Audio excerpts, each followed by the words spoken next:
அமர்ந்திருக்கிறார்.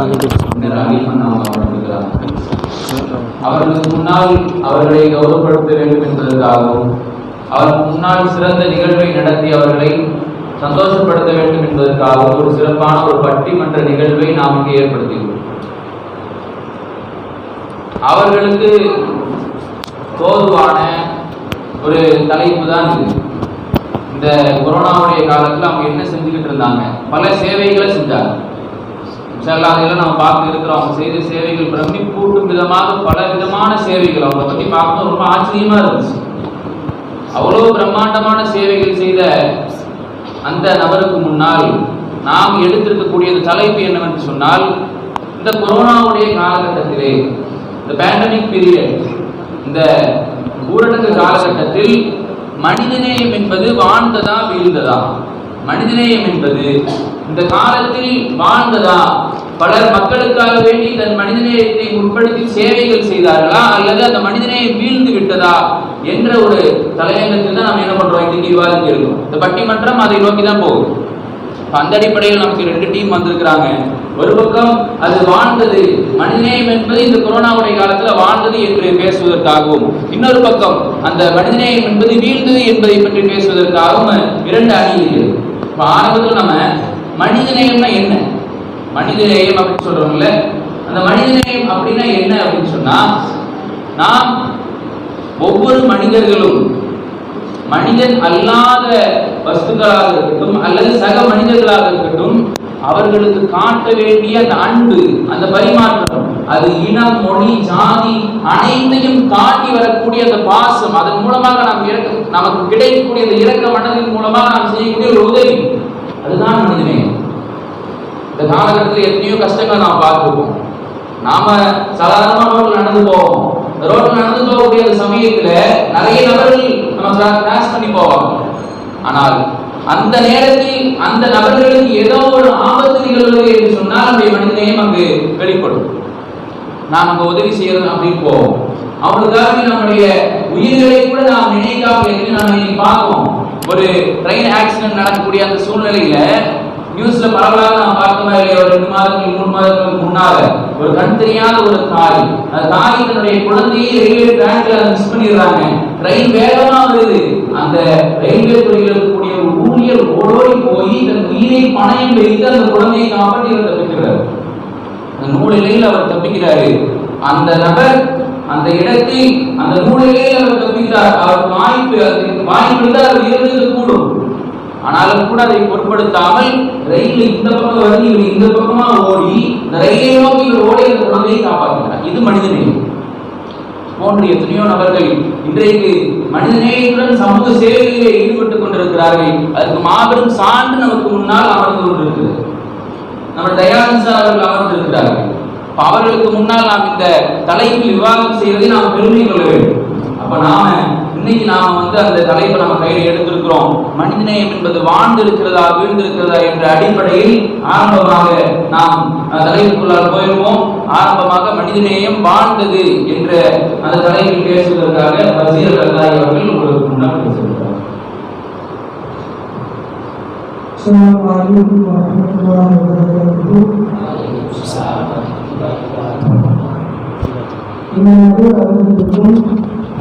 எங்கள் அணியை சார்ந்த எங்களின் சகோதரர்களுக்கும் எங்களுக்கு எதிராக பேசக்கூடிய எதிரணி அவர்களுக்கும் மாறு வாழ்த்துக்களை தெரிவித்து,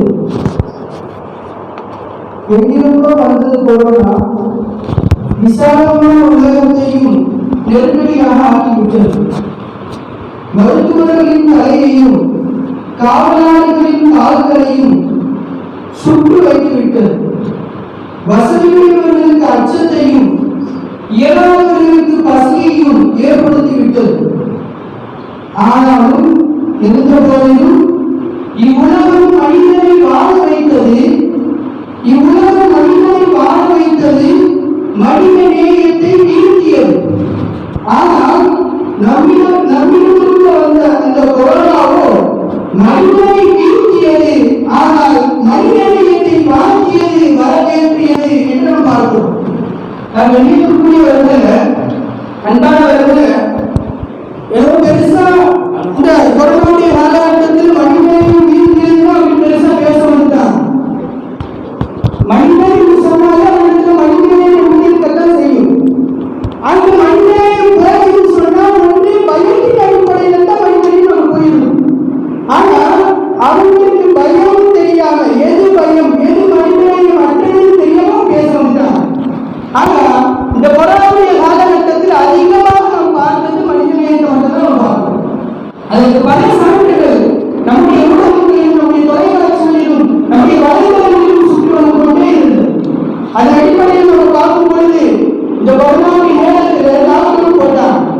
இந்த லாக்டவுன் சூழல்ல வசதி உள்ளவர்கள் எப்படி இருந்திருப்பாங்க, நல்ல வசதியா இருந்திருப்பாங்க, தன்னுடைய செல்வத்தை வச்சு எப்படி வாழ்ந்திருப்பாங்க. ஆனால் அன்றைக்கு வாழக்கூடிய ஊழியர்கள், அன்றைக்கு தான் சம்பாதிக்கக்கூடிய அந்த ஊழியர்கள் உணவுக்கு என்ன செய்வார்கள், தன்னுடைய வாழ்க்கையை கழிவதற்கு என்ன செய்வார்கள், உணவு கட்டுப்பாடு அவர்களுக்கு, பசியுடைய கொடுமை அவர்களுக்கு. ஆனால் இருந்த போதிலும் நடுவர் அவர்களே அந்த மனிதநேயத்தை காக்கும் வண்ணம், தன்னுடைய மனிதனத்தில் இருக்கக்கூடிய அந்த அன்பையும் கருணையும் வெளிப்படுத்தும் வண்ணம் அந்த கொரோனாவுடைய காலகட்டத்திலே எத்தனையோ நபர்கள் தன்னுடைய பசியினுடைய கொடுமையை போட்டிருக்கிறார்கள். நம்ம கேள்விப்பட்டிருக்கிறோம், கொரோனாவுடைய தொல்லையை விட பசியினுடைய கொடுமை தான் அதிகமாக இருந்தது என்பதாக. ஆனால் அந்த பசியினுடைய கொடுமைகள் எல்லாம் இந்த தன்னார்வலர்கள், இந்த பொதுநோக்கு சிந்தனையுடையவர்கள், அரசியல் சார்ந்து அல்லாமல் பொதுநலம் சார்ந்து தான் சுயமாக தன்னுடைய சொந்த பணத்தை வைத்துக் கொண்டு அதை செலவழித்து மற்றவர்களுக்கு உணவாக அளித்தார்கள் என்பதை நாம் பார்க்கிறோம். கண்ணியத்திற்குரியவர்கள், அது போல எத்தனை சம்பவங்கள், எத்தனை நிகழ்வுகள், ஜாதி மதம்லாம் தாண்டி இனத்தையும் தாண்டி எத்தனை அவர்கள் மனிதநேயத்தை வெளிப்படுத்தினார்கள். நம்ம செய்தியில பார்க்கிறோம், அந்த பெங்களூர்ல சார்ந்த ஒரு கிராமத்துல ஒரு ஊர்ல என்ன செய்யறாங்க, அந்த இருக்கக்கூடிய குரங்குகள் எல்லாம், அந்த மனிதனுடைய நடமாட்டம் இருந்தாலும் அந்த குரங்குகளுக்கு விலங்குகளுக்கு உணவு கிடைக்கும். எப்படி மனிதனுக்கு உணவு கிடைக்கலையோ அது போலதான் அந்த லாக்டவுன்லையும் சரி விலங்குகளுக்கு, பறவைகளுக்கு உணவு இல்லாமல் தத்தளித்துக் கொண்டிருந்தது. ஆனால் இனத்தை தாண்டியும் மனிதனுக்கு மட்டும் உணவு வழங்கக்கூடாது, தன்னுடைய விலங்குகளுக்கும் உணவு வழங்க வேண்டும், அவர்களுக்கும் பசியை போக்க வேண்டும், அவர்களுக்கும் பசி உள்ளதுதான் என்ற எண்ணத்தோடு பெங்களூர்ல ஒரு மனிதர் என்ன செய்தார்னு சொன்னா, தெருவழியில நடந்துகிட்டு இருக்கிறாரு, அவரை சுற்றி பசியால் அவருடைய சுற்றி குரங்கள் எல்லாம் சுற்றி கொண்டிருக்கிறது, குரங்குகள் எல்லாம் சுற்றி கொண்டிருக்கிறது. அந்த மனிதர் பார்த்து தெரிஞ்சுக்கிறாரு, இந்த குரங்குகள் எல்லாம் பசியாக இருக்குதுன்னு சொல்லி தன்னுடைய கையில இருக்கக்கூடிய பிஸ்கட் பாக்கெட்டை எடுத்து போட்டாங்க. எப்படி ஈ கேட்குமோ அதுபோல் அவரை சுற்றி குரங்குகள் எல்லாம் மீட்டுக் கொண்டிருந்தது. அது நம்ம நியூஸ் பேப்பர்ல, அது நம்ம வலைதளங்களில் நம்ம போட்டோவை கூட நம்ம பார்த்திருக்கோம். ஆக இனத்தை தாண்டியும் கூட இன்றைக்கு அவர்கள் உதவி செய்து கொண்டிருந்தார்கள், தன்னுடைய மனிதநேயத்தை வெளிப்படுத்தினார்கள். ஆண் மட்டுமல்ல, பெண் கூட. எனது மைசூர் பல்கலைக்கழகத்துல படிச்சுக்கிட்டு இருக்கக்கூடிய ஒரு பெண்மணி தன்னுடைய சொந்த காசுல, தன்னுடைய சொந்த பணத்துல செலவு செய்து தன்னுடைய ஊரிலே, தன்னுடைய தெருவில் இருக்கக்கூடிய தெரு நாய்களுக்கு அந்த பெண்மணி உணவு அளித்தாள் என்பதாக நம்ம செய்தியை நம்ம பார்க்கணும். ஆக சாதாரண மனுஷன் அப்படின்னு மனிதனே நாம் கண்டுகொள்ளாமல் இருக்கக்கூடிய காலத்தில், கொரோனாவுடைய அந்த நேரத்தில் மனிதனை மட்டுமல்ல தெருவிலே செல்லக்கூடிய தெரு நாய்க்கு கூட நம்முடைய மனிதநேயத்தை நாம் வெளிப்படுத்தினோம். கண்ணியத்திற்குரியவர்கள், அன்பானவர்கள், இது போல ஏராளமான நிகழ்வுகள். ஆக மனிதனுக்கு மனிதநேயம் எவ்வாறு இருந்தது தெரியுமா? எந்த அளவுக்கு உச்சகட்டம் இருந்தது தெரியுமா? ஹாங்காங்ல ஒரு இளம் தாய்க்கு கொரோனா வந்துச்சு. கொரோனா பரிசோதனை செய்யப்பட்ட பொழுது அவர்களுக்கு பாசிட்டிவ் வந்திருக்கு. அவங்களை ஹாஸ்பிட்டல்ல சேர்த்திருக்கிறாங்க. ஆனால் அந்த இளம் தாய்க்கு 4 வயது கை குழந்தை. அந்த கை குழந்தைக்கு பால் கொடுக்க வேண்டும், தாய்ப்பால் கொடுக்க வேண்டும். ஆனால் இந்த தாயோ தன்னுடைய கொரோனா பாசிட்டிவ் வந்ததுனால தன்னுடைய ஹாஸ்பிட்டல்ல அவங்க அட்மிட் ஆயிருக்கிறாங்க. தனி வாழ்வு யாரும் முன்னே போகக்கூடாது, யாரும் எந்த குடும்பத்தையும் சந்திக்க கூடாது. ஆனால் இவர்களுடைய பிள்ளை தன்னந்தனியா பசியோடு இருந்து கொண்டிருக்கிறது, 4 வயது கை குழந்தை. ஆனால் பால் போட்டு கொடுத்தாலும் குழந்தைக்கு அலர்ஜி, அதுவும் ஒத்துக்காது.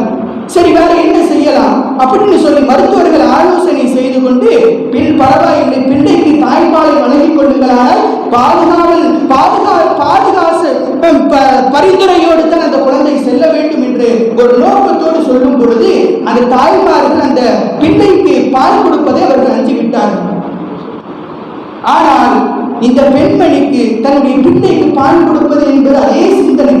உடனே தன்னுடைய ஊர்ல ஒரு தாய்ப்பால் முகாம், தாய்ப்பால் தானம் அந்த பெண்களோடு தொடர்பு கொண்டு, என்னுடைய பிள்ளைக்கு தாய்ப்பால் வேண்டும், தன் பிள்ளை பசியோடு இருக்கிறாள் என்று ஒரு தொடர்பை அந்த ஊருக்கு அவள் அளித்த ஒரு சில மணி நேரத்தில் கிட்டத்தட்ட 15 லிட்டர் தாய்ப்பால் தானத்தை அந்த ஊரிலே இருக்கக்கூடிய மக்கள் அந்த பெண்ணுக்கு கொடுத்தார்கள் என்பதாக வரலாறு நமக்கு சொல்லுகிறார். அன்பானவர்கள், எந்த அளவிற்கு இரத்த தான முகாம் கேள்விப்பட்டிருக்கிறோம், ஆனால் தாய்ப்பால் தான முகாம் அந்த ஹாங்காங்கில் நடந்து கொண்டிருந்தது என்பதை நாம் வலைதளங்களின் மூலமாக பார்த்திருக்கிறோம்.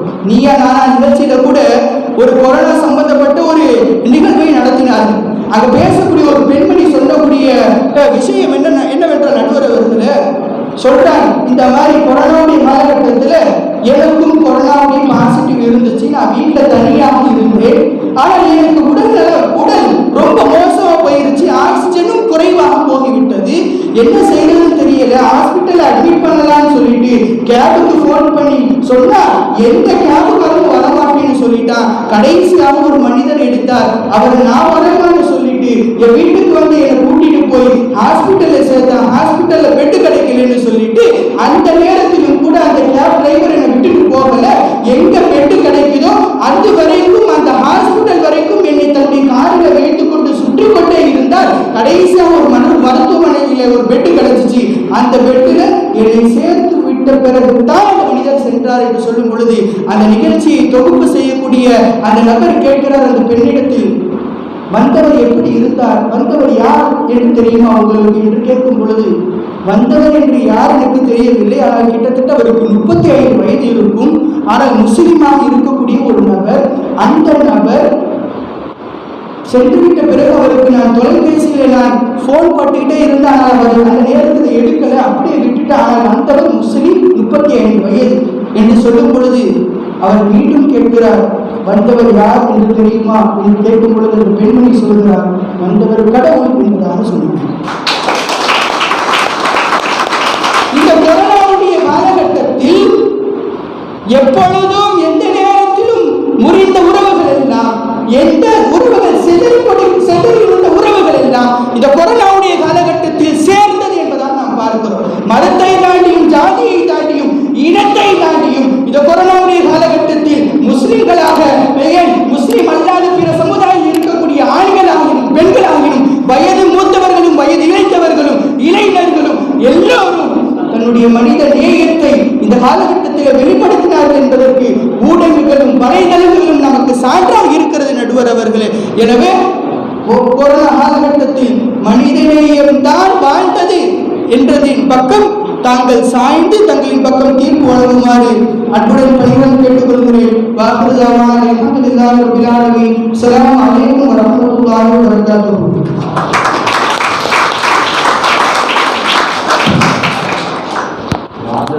நான் சாஞ்சிட்டேன்னு வைங்க, ஒரு சாத்திருவாங்க. ரெண்டாவது பேச விட்டுட்டு நம்ம மோதி பார்க்கணும். இப்போ நம்ம பார்த்தோம், வசீல் சொன்னாங்க, இந்த கொரோனா காலத்தில் வந்து எத்தனையோ நபர்கள், இந்த கொரோனா வந்து இறந்தவங்களை விட பசியால் இறந்தவங்க எத்தனையோ நபர்கள், பசியால் வாடி இந்த பசியினால் இறந்த நபர்கள் எத்தனையோ நபர்கள். அதை சொல்லும்போது அருமையாக சொன்னாங்க, வந்தது கடவுள் என்ற அந்த தாய் சொன்ன அந்த வார்த்தை, கடவுள் இருக்கிறாரா என்று நிறைய நபர்கள் கேட்கக்கூடிய இந்த அவலங்களை நாம் பார்க்கணும். கடவுள் இருக்கிறாரா? இவ்வளவு மோசமான ஒரு நிலைமை நடந்துட்டு இருக்கு இந்த உலகத்துல. இந்த இதையெல்லாம் பார்த்து கடவுள் சும்மா இருக்கிறாரு அப்படின்னு சொல்லி நம்ம கடவுளை மறுக்கக்கூடிய நபர்களை நாம் பார்த்தோம். ஆனால் ஒவ்வொரு மனிதர்களின் மூலமாக அந்த கடவுள் உதவி செய்தார். அந்த மனிதநேயம், அந்த கடவுள் என்பது மனிதநேயம் மூலமாக அது வெளிப்பட்டது என்பது போன்ற கருத்துக்களை பதிவு செய்து அவருடைய அனுப்பி வலு செய்திருக்கிறார். அடுத்து நாம் இந்த பக்கம் நாம் பார்க்கிறோம், வீழ்ந்ததுதான் மனிதநேயம். மனிதநேயம் என்பது கொரோனா காலத்தில் முற்றிலும் வீழ்ந்தது, அது மாறவே இல்லை என்று உறுதிப்படுத்தி பேசுவதற்காக உஸ்மான் அசாரி அவர்கள் பேசுகிறார். அஸ்ஸலாமு அலைக்கும் வரஹ்மத்துல்லாஹி வபரகாத்துஹு. அற்புதமான மாலை பொழுது இந்த நிகழ்வில் கதாநாயகராக அமர்ந்திருக்கக்கூடிய சிறப்பு விருந்தினர் அவர்களே, நடுநதியாக எந்த பக்கம் வலு செலுத்துவது என்று அறிந்து ஒரு நல்ல தீர்ப்பை வழங்க அமர்ந்திருக்கக்கூடிய என் அருமை நடுவர் அவர்களே, குறிப்பு கம்மியாக எடுத்துருவதுன்னு சொல்லி கவலைப்பட்டேன். எனக்கு அதிகமான குறிப்புகளை தந்த என்னுடைய எதிரணி சகோதரர்களே மற்றும் என் அணிக்கு வலு சேர்க்க வந்த என்னுடைய அணியினர்களே, உங்கள் அனைவருக்கும் என்னுடைய மாலை பொழுது வாழ்த்துக்களை தெரிவித்து என்னுடைய தலைமுறைகளே என்னுடைய ஆசைப்படுகிறேன். ஒரு தக்க சூழலிலே ஒரு தகுந்தமான ஒரு காரசாரமான ஒரு தலைப்பு, கொரோனா ஊரடங்கு காலகட்டத்தில் மனிதநேயம் வீழ்ந்ததா அல்லது வாழ்ந்ததா என்பதை நாம் ஆதாரத்தின் வாயிலாக ஒரு சில விஷயங்களை மாத்திரம் முத்தாய்ப்பாக சொல்லி எனக்கு அடுத்து இருப்பவர்களுக்கு வழிவிட்டவனாக என்னுடைய வார்த்தைகளை நான் நிறைவு செய்ய ஆசைப்படுகிறேன். என்னுடைய எதிரணி சகோதரர் அழகாக ஒரு விஷயத்தை சொன்னாரு. பொதுவாக மனிதனாக பிறந்தால் எல்லாருக்குமே மனிதநேயம் என்பது இருக்கதா செய்யும். ஆமாங்க, இருக்கதா செய்யும், இல்லைன்னு கிடையாது. சரி, மனிதநேயம் என்பது இருக்கதா செய்யும் சொல்லிட்டு அடுத்த விஷயத்தை சொன்னாரு. டாக்டரையும் போலீஸையும் இடத்துல என்ன பண்ணாருன்னா குறிப்பிட்டு காட்டினார். அதே நான் கேட்கிறேன், இந்த கொரோனாவுடைய காலகட்டத்தில் மக்களுடைய அந்த கடினமான சூழ்நிலையில எத்தனையோ உயிர்களை காப்பாற்றியவர்கள் மருத்துவர்கள் என்று சொன்னால் அது மிகையாகாது. உண்மைதான், மருத்துவர்கள் பல்வேறுபட்ட கஷ்டங்களை எல்லாம் தாண்டி இந்த மக்களை காப்பாற்றக்கூடிய பணியில இருந்தாங்க. அப்படி இருந்த மருத்துவர் சென்னையில சைமன் என்கிற ஒரு மருத்துவர், நியூராலஜி சர்ஜியன், நரம்பியல் நிபுணர், அவர் என்ன பண்ணிக்கிறாருன்னு சொன்னா கொரோனா வைத்தியம் பார்த்து அவருக்கு கொரோனாவுக்கு ஏற்பட்டு மரணிச்சுள்ளார்.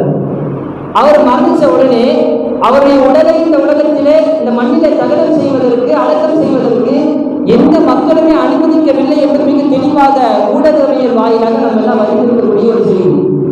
என்னப்பா, உயிரை காப்பாற்றுற டாக்டர்னு சொல்லி சொன்னாங்க. உயிரை காப்பாற்றுற டாக்டருக்கு இவர்களின் மூலியமாக தொற்று ஏற்பட்டு அவருக்கு என்ன ஆயிடுச்சுன்னு சொன்னா நோய் வந்துருச்சு.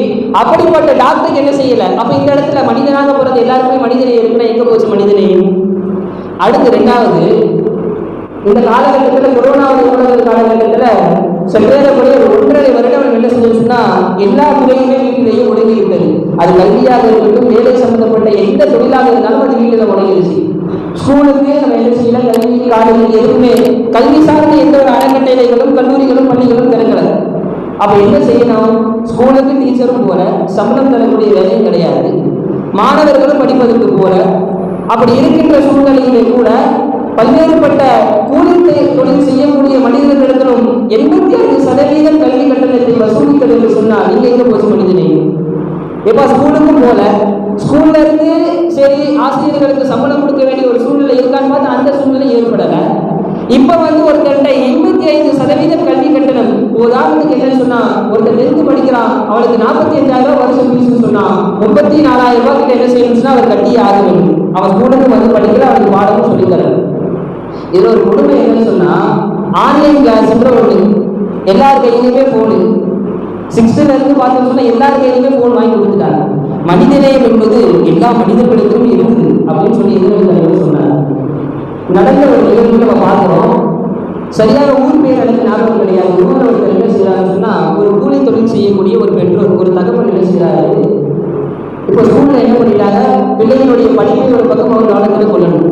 படிப்பு ரொம்ப முக்கியமானது. ஆனா அந்த படிப்பை அவர் அந்த பிள்ளைக்கு கொண்டு போய் சேர்க்கக்கூடிய அந்த தொலைபேசி, செல்போன், அது அவங்ககிட்ட கொடுக்கறதுக்கு அந்த வசதி கிடையாது. இப்போ அவர்கிட்ட வாங்குறதுக்கு உண்டான செலவும் கிடையாது. இருந்தாலும் அந்த பிள்ளைக்கு அந்த கல்வியை கொண்டு போய் சேர்க்க வேண்டும் தொலைபேசி வாயிலாக. இப்ப என்ன செஞ்சுட்டாருன்னு சொன்னா, ஒரு கடைக்கு போய், ஒரு செல்போன் கடைக்கு போய் போனை வாங்குற மாதிரி பார்த்துட்டு அவருடைய வறுமை நிலையை இந்த இடத்துல நம்ம புரிஞ்சு கொள்ள முடிகின்றது.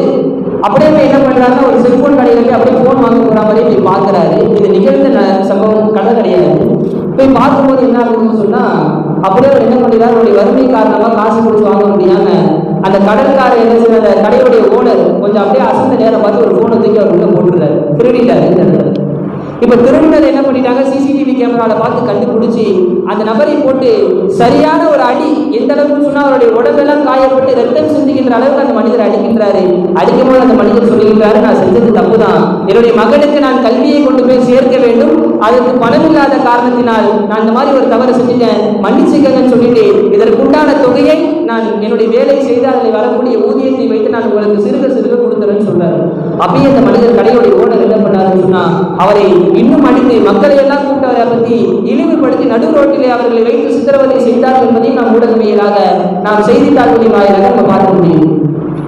இங்கே தவறு செய்திருந்தாலும் கூட ஒரு இக்கட்டான சூழ்நிலையிலே தான் அந்த மனிதன் தவறு செய்திருக்கிறார். காரணம் என்ன சொன்னா, பணக்காரன் கூட வீட்டில் முடங்கிட்டான், அவனால வேலைக்கு போக முடியல, அவனுக்கும் வறுமை என்ற ஒன்று இந்த காலத்திலே அவன் அனுபவித்தது தான்.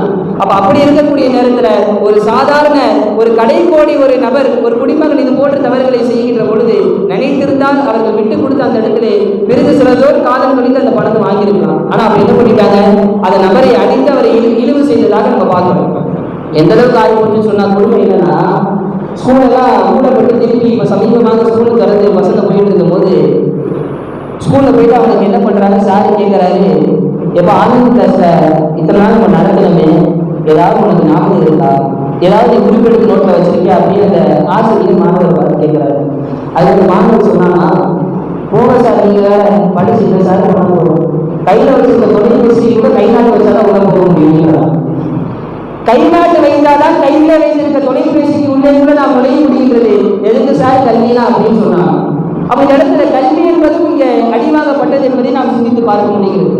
அடுத்து மூணாவது, மனிதனை இந்த உலகத்தில் வாழ்ந்து சொன்னா சோத்துக்கே வழி இல்லை, இதுல இருந்து கூடி பல்வேறுபட்ட டாஸ்மாக்குகள், குடிபான தொழில் செய்யக்கூடிய கடைகள் எல்லாம் அதற்கு ஒரு நேரம் கொடுக்கப்பட்ட அந்த நேரத்தில் தொடர்ந்து அது நடந்து கொண்டிருந்ததை நாம் பார்க்க முடியும். காமெடிக்கு கூட ஒரு நகைச்சுவை கூட ஒரு விஷயம் சொல்லுவாங்க. ஒரு குடிகாரன் சொல்றானா, ஒரு குடிகாரன் குடிச்சிட்டு கீழே விழுந்தா கூட தூக்குறதுக்கு ஆள் கிடையாது, ஆனா இந்த நாட்டுடைய பொருளாதாரத்தையே ஒரு குடிமகன் தான் தூக்கி தலையிலிருந்து வைத்திருக்கிறாங்க. காரணம் இன்றைக்கு உண்மையான சூழல் அதுதான்.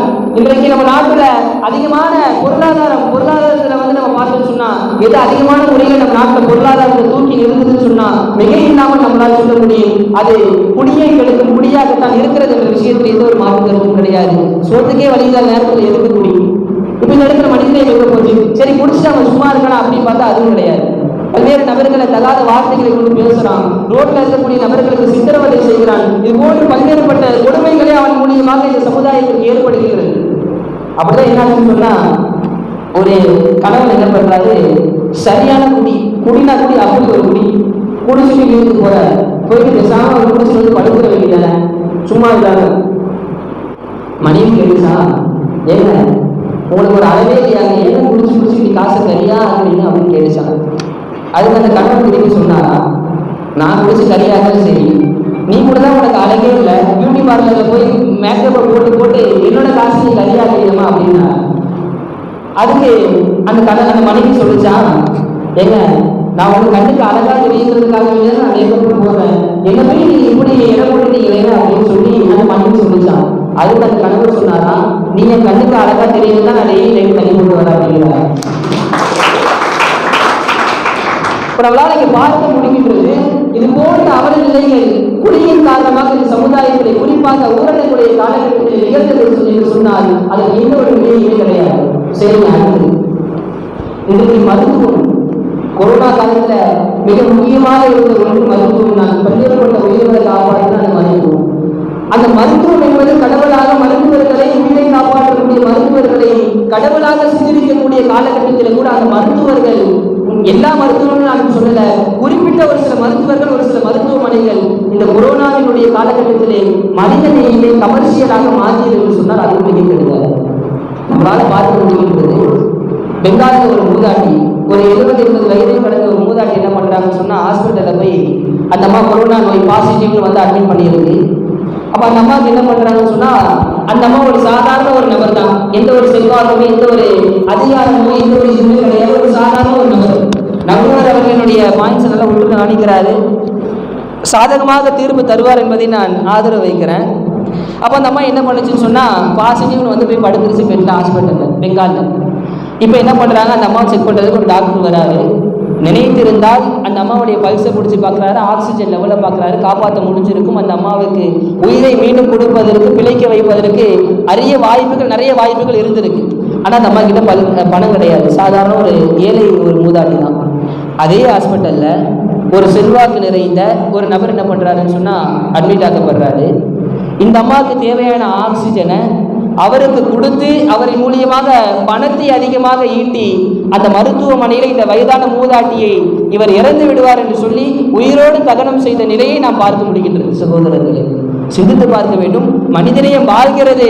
அதிலும் குறிப்பாக இந்த ஊரடங்குடைய காலகட்டத்திலே மருத்துவர்கள் தான் இந்த கொரோனாவிலே பாதிக்கப்பட்ட மக்களை காப்பாற்றினார்கள் தான். ஆனால் குறிப்பாக ஒரு சில மருத்துவர்களும் ஒரு சில மருத்துவமனைகளும் இந்த மனிதநேயத்தை கூட கமர்ஷியலாக ஒரு தொழில் சம்பாதிக்கக்கூடிய ஒரு கருவியாக பயன்படுத்தியது என்று சொன்னால் அது ஒரு மிக இல்லாத கருத்தாக தான் நாம் கருத முடிகின்றது.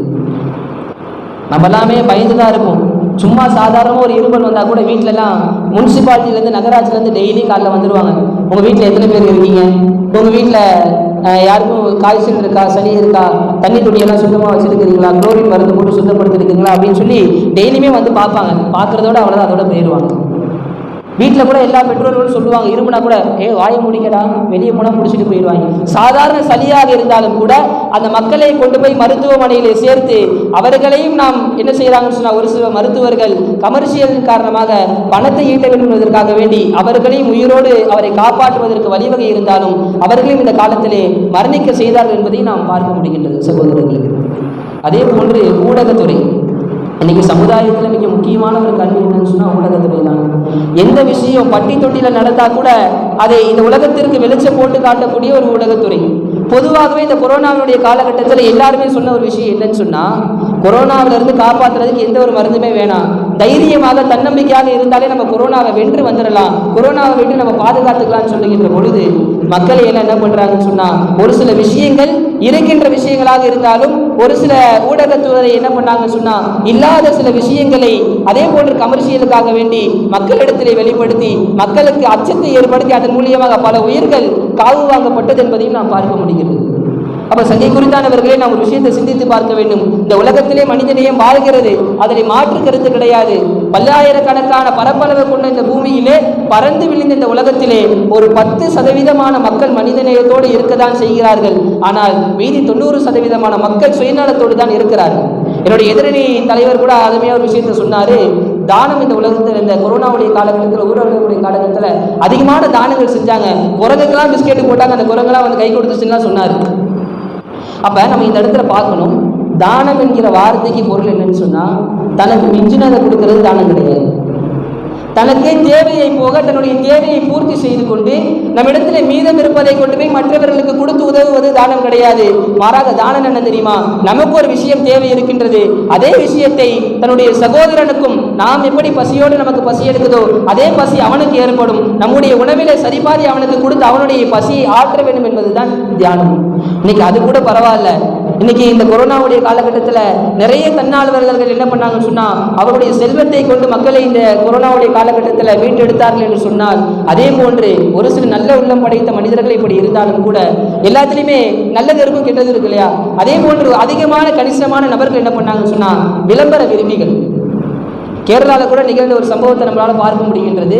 கேரளாவில் போய் ஒருத்தர் என்ன பண்ணுறான்னு சொன்னால், ஒரு ஏழ்மையான குடும்பத்தை சந்தித்து ஒரு தன்னார்வலர் என்ன பண்ணுறாரு, அந்த குடும்பத்துக்கு அரிசி பருப்பெல்லாம் கொண்டு போய் என்ன பண்ணுறாரு, ஒரு பெரிய கிட், ஒரு மாதத்துக்கு தேவையான உணவுப் பொருட்கள் அப்படின்னு சொல்லி ஒரு கிட்டை கொண்டு போய் ஒரு வீட்டில் கொடுக்குறாரு. அந்த மனுஷன் பார்த்தாராம், வீட்டில் வாங்குற மனுஷன் பார்த்துட்டு, கொஞ்ச நேரம் இருங்க, நான் போய் வெள்ளை ட்ரெஸ் போட்டு வந்துடுறேன், வெள்ளை சட்டை வெள்ளை கேள்வி கட்டிட்டு வந்துடுறேன் அப்படின்னா, அது கொடுக்குறவர் கேட்டாராம், எங்க நான் கொடுக்க போகிறது உங்களுக்கு தான், ஒரே ஒரு ஃபோட்டோ தான், எதுக்கு நீங்கள் போய் வெள்ளை மாற்றிட்டு வரீங்க அப்படின்னு கேட்கின்ற பொழுது அந்த நபர் வருத்தத்தோடு இந்த இடத்துல ஒரு செய்தியை பதிவு செய்கின்றார். என்ன செய்தி அப்படின்னு சொன்னால், நீங்கள் என்ன பண்ணுவீங்க, இந்த ஃபோட்டோவை எடுத்து இதை மக்களிடத்தில் கொண்டு போய் நீங்கள் என்ன பண்ணுவீங்க, விளம்பரப்படுத்துவீங்க. நீங்கள் ஃபேஸ்புக்கு ட்விட்டருக்கு போட்டு இது போன்ற சமுதாய வலைத்தளங்களிலே நீங்கள் போட்டு இந்த விளம்பரத்தை நீங்கள் செல்வீர்கள். எனக்கு அது ஒரு மாதிரி கூச்சமாக இருக்குது, எனக்கு அது மக்களிடத்தில் ஒரு இழிவை ஏற்படுத்தும், அதனால் நான் என்ன செஞ்சேன்னு சொன்னால் கொஞ்சம் கண்ணியமான இருக்கக்கூடிய அந்த வெள்ளை உடையை நான் அணிஞ்சிட்டு வந்துடுறேன்னு சொல்லி நடந்த நிகழ்வை நம்மளால் பார்க்க முடியுது. சகை குறித்தானவர்களை ஒரு விஷயத்தை நம்ம சிந்தித்து பார்க்க வேண்டும். என்றைக்குமே ஒரு தனி ஒரு மரம் என்பது தோப்பாக, ஒட்டுமொத்த மரங்களும் பல ஆயிரக்கணக்கான மரங்கள் பல நூறுக்கணக்கான மரங்கள் சேர்ந்தாதான் அது தோற்பாக மாறி நிற்கும். இந்த உலகத்திலே மனிதநேயம் வாழதான் செய்கின்றது. ஆனால் பறந்து விரிந்த உலகத்திலே 10% மக்கள் மனிதநேயத்தோடு தன்னார்வலாக இருந்தார்கள் என்று சொன்னால், ஆனால் கணிசமாக மக்கள் இருக்கின்ற பொழுது இந்த மனிதநேயம் இந்த உலகத்திலே வாழ்கிறதா என்று சொன்னால் நிச்சயமாக கிடையாது. இந்த காலகட்டத்திலே மனிதநேயம் வீழ்ந்து கொண்டுதான் இருக்கிறது என்பதை நான் கூறி என்னுடைய அணிக்கு வலு சேர்த்தவனாக என்னுடைய வார்த்தைகளை நான் நிறைவு செய்கிறேன். அஸ்ஸலாமு அலைக்கும் வரஹ்மத்துல்லாஹி வபரகாத்துஹு. அதிகமான பாயிண்ட் பேசினா அதிகமான பாயிண்ட் கிடைச்சிட்டு நான் பார்ப்போம், நிதர்சனமாக நான் பார்க்கதான் தெரியும். இந்த ஆன்லைன் கிளாஸ்ன்னு ஆரம்பிச்சாங்க. இந்த கொரோனா காலம் வர்றதுக்கு முன்னாடி வரைக்கும் எல்லா டீச்சரும் பேரண்ட்ஸுக்கு ஃபோன் அடிச்சு ஒரே கம்ப்ளைண்ட், என்ன உங்கள் பையன் ஃபோன் யூஸ் பண்ணிக்கிட்டே இருக்கும், உங்கள் பையனை ஃபோன் வாங்கி கொடுத்து எடுக்கிறதே நீங்கள் தான் இப்படின்னு சொல்லிட்டு இருந்த டீச்சர்ஸு இந்த கொரோனா வந்ததையுமே என்னங்க நீங்கள் உங்கள் பையனுக்கு இனியும் ஃபோன் வாங்கி கொடுக்காம இருக்கீங்க, அவன் படிப்பு கிடைக்கிறதே நீங்கள் தானே அப்படின்னு சொல்லி அந்த ஆன்லைன் கிளாஸ்க்காக டீச்சர்ஸ் இப்போ பேரண்ட்ஸ் நாங்கள் ஆர்வம் இருக்குது. அந்த அளவுக்கு ரொம்ப மோசமான ஒரு கமர்ஷியலான ஒரு இதை நான் பார்க்கணும், அந்த அவலங்களையும் நான் பார்க்கணும்.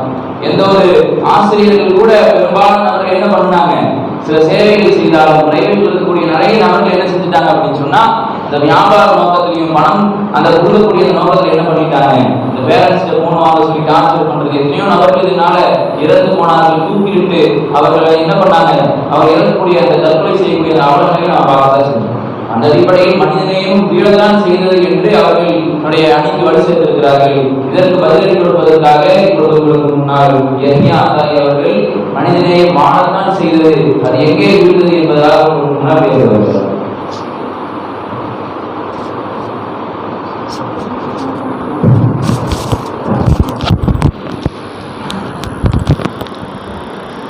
முதலாவதாக இந்த அவையை சிறப்புப்படுத்தி காத்திருக்கக்கூடிய நபர்களுக்கு என்னுடைய மாலை வாழ்த்துக்களை தெரிவித்தவனாக என்னுடைய உரையை நான் வழக்கம் செய்கிறேன்.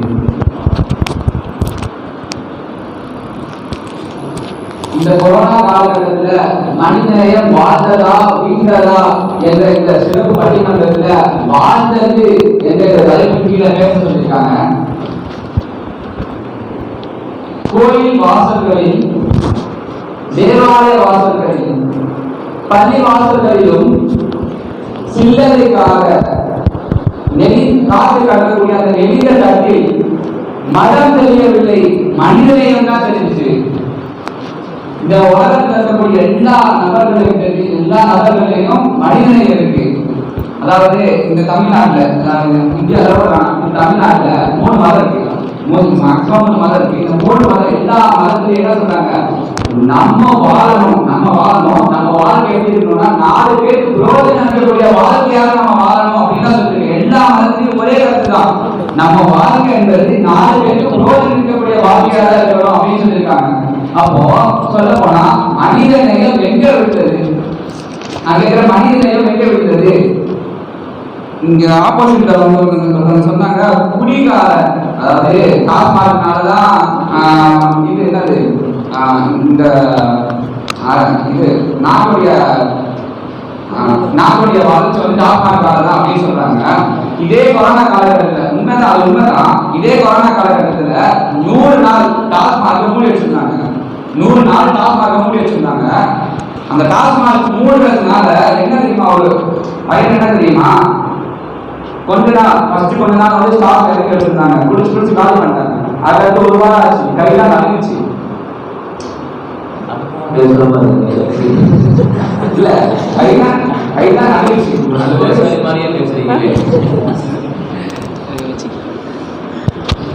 ஒரு சில பேருக்கெல்லாம் கையெல்லாம் நடுங்குச்சு.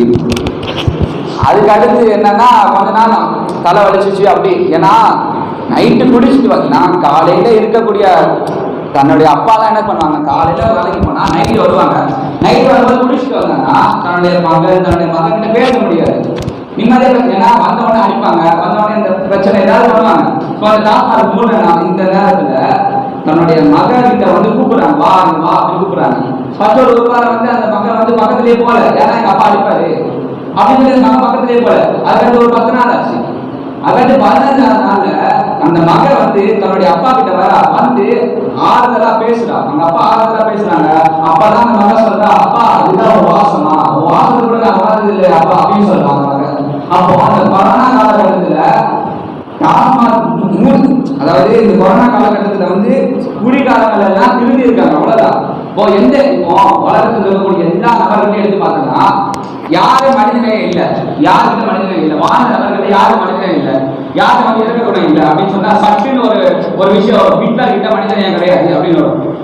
ஹிட்லர் கிட்ட மனிதன் நம்ம படிச்சதும் நம்ம தெரிஞ்சுக்கிட்டது அவ்வளவுதான். அவரை பத்தி நம்ம படிச்சதும் தெரிஞ்சுக்கிட்டது, ஹிட்லர் பத்தி தெரிஞ்சுக்கிட்டது அவ்வளவுதான். நான் இங்க ஆதாரபூர்வமா இங்க நிரூபிப்பேன். இங்க இருக்கக்கூடிய 150 பேருக்கு மேல 150 பேருக்கு இருக்கக்கூடிய மனிதாபிமானமோ மனிதநேயமோ இறக்க குணத்தை விட ஹிட்லருக்கு வந்து மனிதநேயம் அதிகமா இருந்துச்சு அப்படின்னு. இந்த பாட்டு எப்படி வச்சுக்கோங்க, இந்த பாட்டு ஓகே, இந்த பாட்டு எப்படி வச்சுக்கலாம், ஓகேவா? இப்போ நான் ஒரே ஒரு கேள்வி கேட்கிறேன், மனிதநேயம் எங்க வந்தது? அரசு ஆட்சி இல்லை, கட்சி இருக்கு, வெறும் கட்சி மட்டும் வச்சுக்கிட்டு அந்த டைம்ல கொரோனா வந்துருச்சு. கொரோனா வந்து அந்த டைம்ல இவங்க எதுவுமே பண்ண மாட்டாங்க அப்படின்னு அந்த சுச்சுவேஷன்ல கட்சியோட தலைவர் வந்து எல்லா தொண்டனுக்கும் இருக்கக்கூடிய அந்த தொகுதியில் இருக்க எல்லா தொண்டனுக்கும் போன் பண்ணி அதை நேரடியா அந்த ஜூம் மீட்டிங்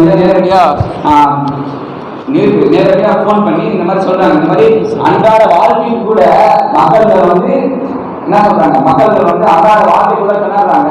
ஆனா நம்ம என்ன பண்ணணும், அவங்களுடைய அன்றாட தேவையை நம்ம பூர்த்தி செய்யணும் அப்படின்னு நீங்க சொல்லும் போது அரசு கட்சியில் இருக்கக்கூடியவங்க கூட அப்படி செய்வாங்கன்னு தெரியல. அந்த காலகட்டத்தில் ஆட்சியை பிடிப்பாங்கன்னு கூட தெரியல. சொந்த காசை போட்டு எல்லா நபர்களுக்கும் அரிசி பருப்புல எல்லாம் கொடுத்து அந்த நபர்கள் வீட்டை மனிதனே இல்லை, யாருக்கு மனிதனே இல்லை. கட்சி ஆட்சிக்கு வந்து 4000 ரூபாய் கொடுத்துச்சு. அதுக்கு அடுத்து வந்து பிரெக்னன்ட் லேடிஸ்க்கு வந்து பெட் அரேஞ்ச் பண்ணாங்க. அதுக்கடுத்து வந்து கொரோனா அஃபெக்ட் ஆனவங்களுக்கு மாசம் 1000 ரூபாய் கொடுத்தாங்க. நேரடியாக பார்க்க போனாங்க. கொரோனாக்கு பெட் ரெடி பண்ணாங்க. இவங்க கிட்ட மனிதனே இல்லையா? இல்லை யாருக்கு தான் மனிதனே இல்லை சொல்றாங்க. மனிதனே இல்லை சொல்றாங்க. யாருக்கு மனிதனே இல்லை? டாக்டர் கிட்ட மனிதனே இல்லையா? அவங்க கோடியா சம்பாதிச்சு வீட்டில் வச்சிருக்காங்க. நினைச்சுன்னா வீட்டில் உட்காந்து வீட்டில் படுத்துக்கிட்டே வந்து அவங்க 3 நாளா சாப்பிடலாம். அவங்க வந்து ஹாஸ்பிட்டல் போகவே தேவையில்லை. நம்மளோட இப்போ எனக்கு கொரோனா இவ்வளோ இருக்கு, இவ்வளோ என்ன கொரோனா அஃபெக்ட் ஆகும் அப்படின்னு நம்மளுக்கு தெரியும். வெளியே போனால் தெரியும். நம்ம வீட்டிலே இருக்கோம்னு வச்சுக்கோங்க. டாக்டருக்கு நம்மளோட கால தெரியுமே, ஏன் அவங்க ஹாஸ்பிட்டல் போனோம்? ஹாஸ்பிட்டல் போனோம் சம்மந்தமே இல்லையே, ஏன் ஹாஸ்பிட்டல் போனோம்? அவங்க வந்து ஹாஸ்பிட்டல் போய் நம்மளுக்கு முடிஞ்ச அளவுக்கு நம்ம வந்து காப்பாற்றணும். அவங்க கிட்ட மனிதனே இல்லையா? இல்லை முனிசிபாலிட்டி ஆஃபீஸ் இருக்குல்ல, முனிசிபாலிட்டி கூட்டுறாங்க பெருக்கிறாங்கல்ல, முனிசிபாலிட்டி ஆஃபீஸ் முனிசிபாலிட்டியில் வேலை செய்கிறவங்க இருக்காங்கல்ல, அவங்க கிட்ட அவங்க எதுக்கு அந்த வேலைக்கு போனோம்? எதுக்கு இப்போ அந்த ஒரு ஒய்ஃப் சொல்றாங்க கரும்பு ஜூஸ் போட்டாவது நீங்க பொழைச்சுக்கோங்க அப்படின்னு சொல்றாங்க. அதுக்கு அந்த கணவன் வந்து அழகாக சொல்ல என்ன தெரியுமா சொல்றாங்க? கணவனே கரும்பு ஜூஸ் போடுறதுக்கு ஒருத்தர் இருப்பான். ஆனா இன்னைக்கு நான் இந்த கொரோனா வந்துருச்சுனால நான் பேக் அடிச்சுன்னு வச்சுக்கோங்க, என்ன மாதிரி என்னுடைய ஃப்ரெண்ட்ஸ் 10 பேர் பேக் அடிச்சுடுவாங்க. அப்ப அந்த உலகத்தை காப்பாற்றுறது யாரு? அப்ப அந்த நேரத்துல மனிதன் அவங்க கிட்ட இல்லையா? கேட்கிற கேள்வி ஒண்ணுதான். மனிதன் இப்போ எல்லாம் நினைச்சாலுமே யார் நம்ம நினைச்சா வந்து தெருவில் கிளீன் பண்ணாமா? யாரால முடியும்? யாரால முடியாதுல்ல. ஐடி கம்பெனி இருக்கு, ஐடி கம்பெனில இருக்கு ஒர்க் ஃப்ரம் ஹோம் அப்படின்னு சொல்றாங்க. ஐடி கம்பெனில ஒர்க் ஃப்ரம் ஹோம் சொல்றாங்க. அவங்க நினைச்சா வீட்டில் உட்காந்து வேலை செய்யலாங்க, வீட்டில் உட்காந்து வேலை செஞ்சு அப்படியே இருக்கலாம். அவங்க அப்படிலாம் இல்லை. எத்தனையோ நியூஸ்ல எத்தனையோ பேப்பர்ல வருது. ஐடி கம்பெனிக்காரங்கள் எல்லாம் சேர்ந்து அவங்க என்ன சொல்றாங்க, அவங்களுடைய அவங்க வரக்கூடிய அவங்க சாதனையில ஒரு பங்கை எடுத்து அவங்க என்ன பண்ணாங்க, ஊர்ல இருக்கக்கூடிய எல்லா நபர்களுக்கும் உணவு அளிக்கிறாங்க, எல்லா நபர்களுக்கும் உணவு அளிக்கிறாங்க அப்படின்னு ஒரு நியூஸ் வந்துச்சு. அது இல்லாம என்ன சொல்ல தன்னார்வலர்கள். அடுத்த விஷயம் இந்த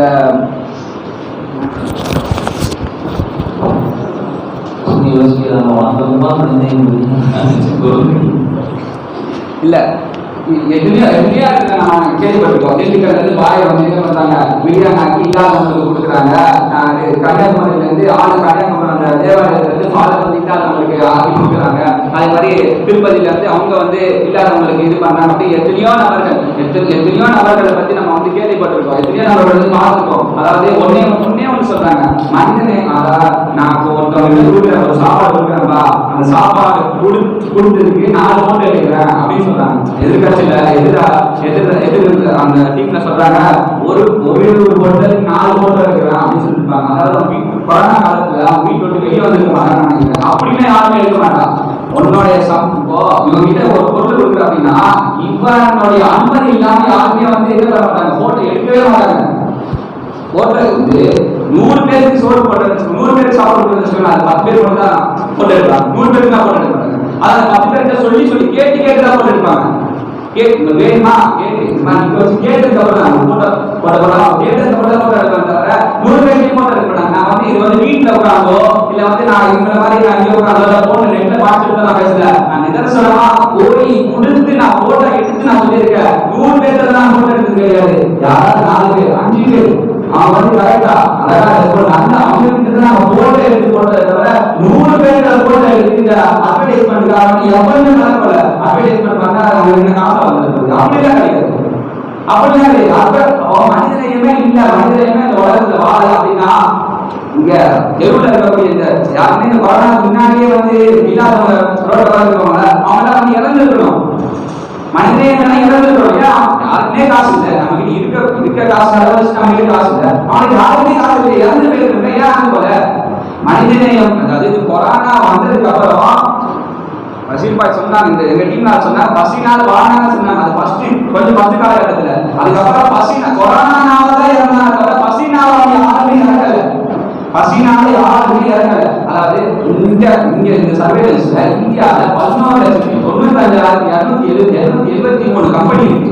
அந்த 14,00,000 அந்த கம்பெனில ஒரு 2-3 கம்பெனி எல்லாம் போயிருப்பாங்க. தவிர மற்ற கம்பெனி எல்லாருமே தன்னுடைய ஒர்க்கர் எப்படின்னா கம்பெனி அளவுக்கு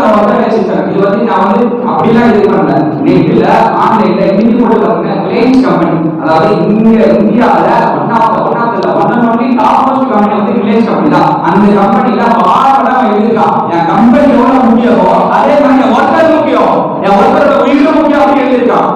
அதாவது நான் வீட்டுல உட்கார்ந்து வேலை சொன்னாலுங்க, அவன் வீட்டுல இருந்து அவன் வர மாட்டாங்க, அவன் ஆறுதல் சொல்ற மாதிரி எல்லாத்தையுமே நான் ஆக்கி வச்சிருக்கேன் அப்படின்னு ஆன்மா நோட்டீஸ் இருக்கான்.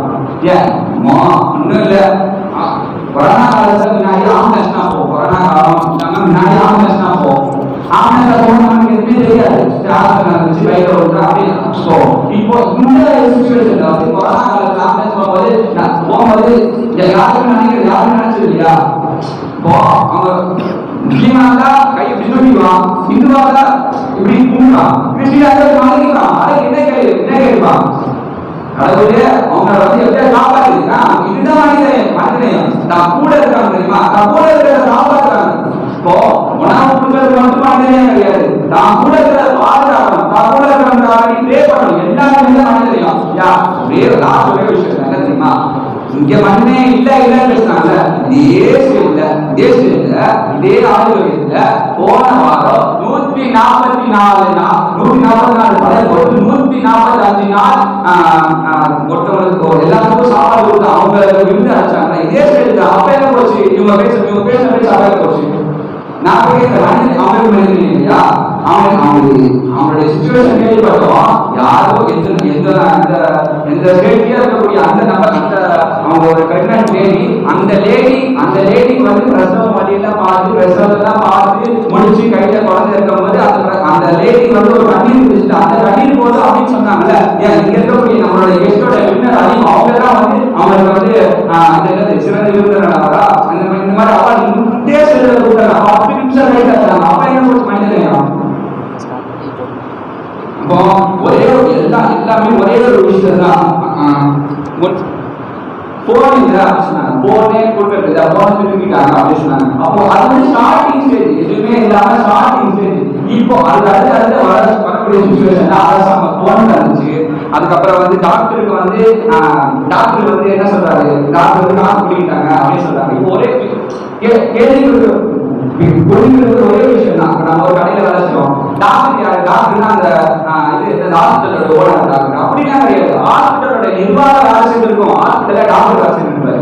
ஹாஸ்பிட்டலோட நிர்வாகம் என்ன பில்லு கேட்குதோ அந்த பில்ல நாம பே பண்ணுவோம். அதுக்கும் டாக்டருக்கும் சம்பந்தமே இல்லை. இதுல எப்படி தெரியுமா, ஒரு கடைக்காரர் தான், அந்த கடைக்காரருக்கு நம்ம வந்துட்டு நம்மளே வேலை செய்யறோம், நம்ம கடையில வேலை செய்யறோம், வராம நம்ம விட்டு கொடுக்குறது அது திருட்டு தானே. அதே மாதிரி டாக்டர் எப்படி குறைப்பாங்க, அப்படிலாம் குறைக்க முடியாது.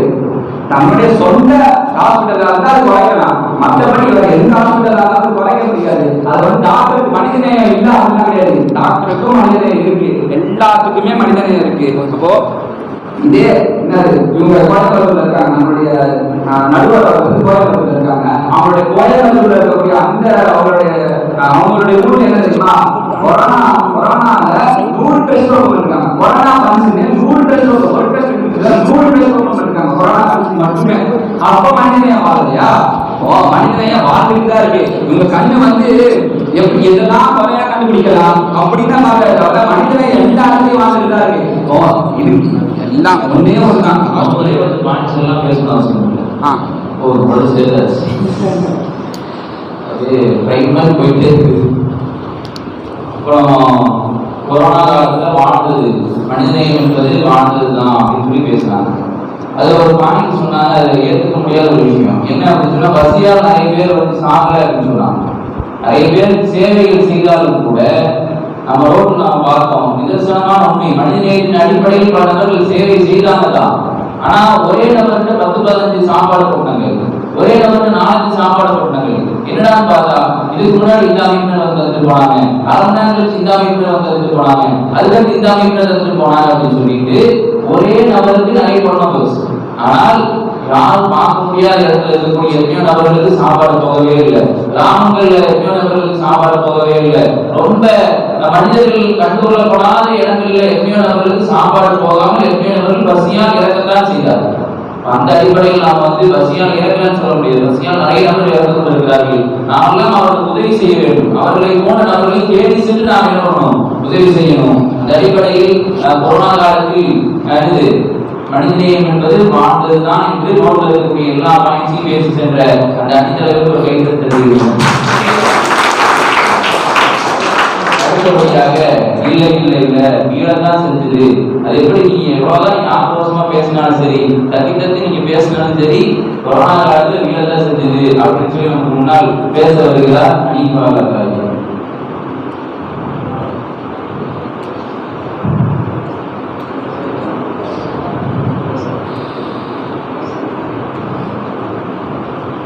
இங்கு நடுவராக அமைந்திருக்கும் நடுவர்களுக்கும் எங்களுடைய விருந்தினராக வந்திருக்கக்கூடிய அண்ணன் அவர்களுக்கும் இன்னும் இந்த பட்டிமன்றத்தை மிகவும் சீரும் சிறப்புமாக எங்களுக்கு நடத்தி கொண்டிருக்கக்கூடிய எங்களுடைய தோழர்களுக்கும் என்னுடைய இஸ்லாத்தின் காணிக்கையான சலாத்தை தெரிவித்துக் கொள்கிறேன். அஸ்ஸலாமு அலைக்கும் வரஹ்மத்துல்லாஹி வபரகாத்துஹு.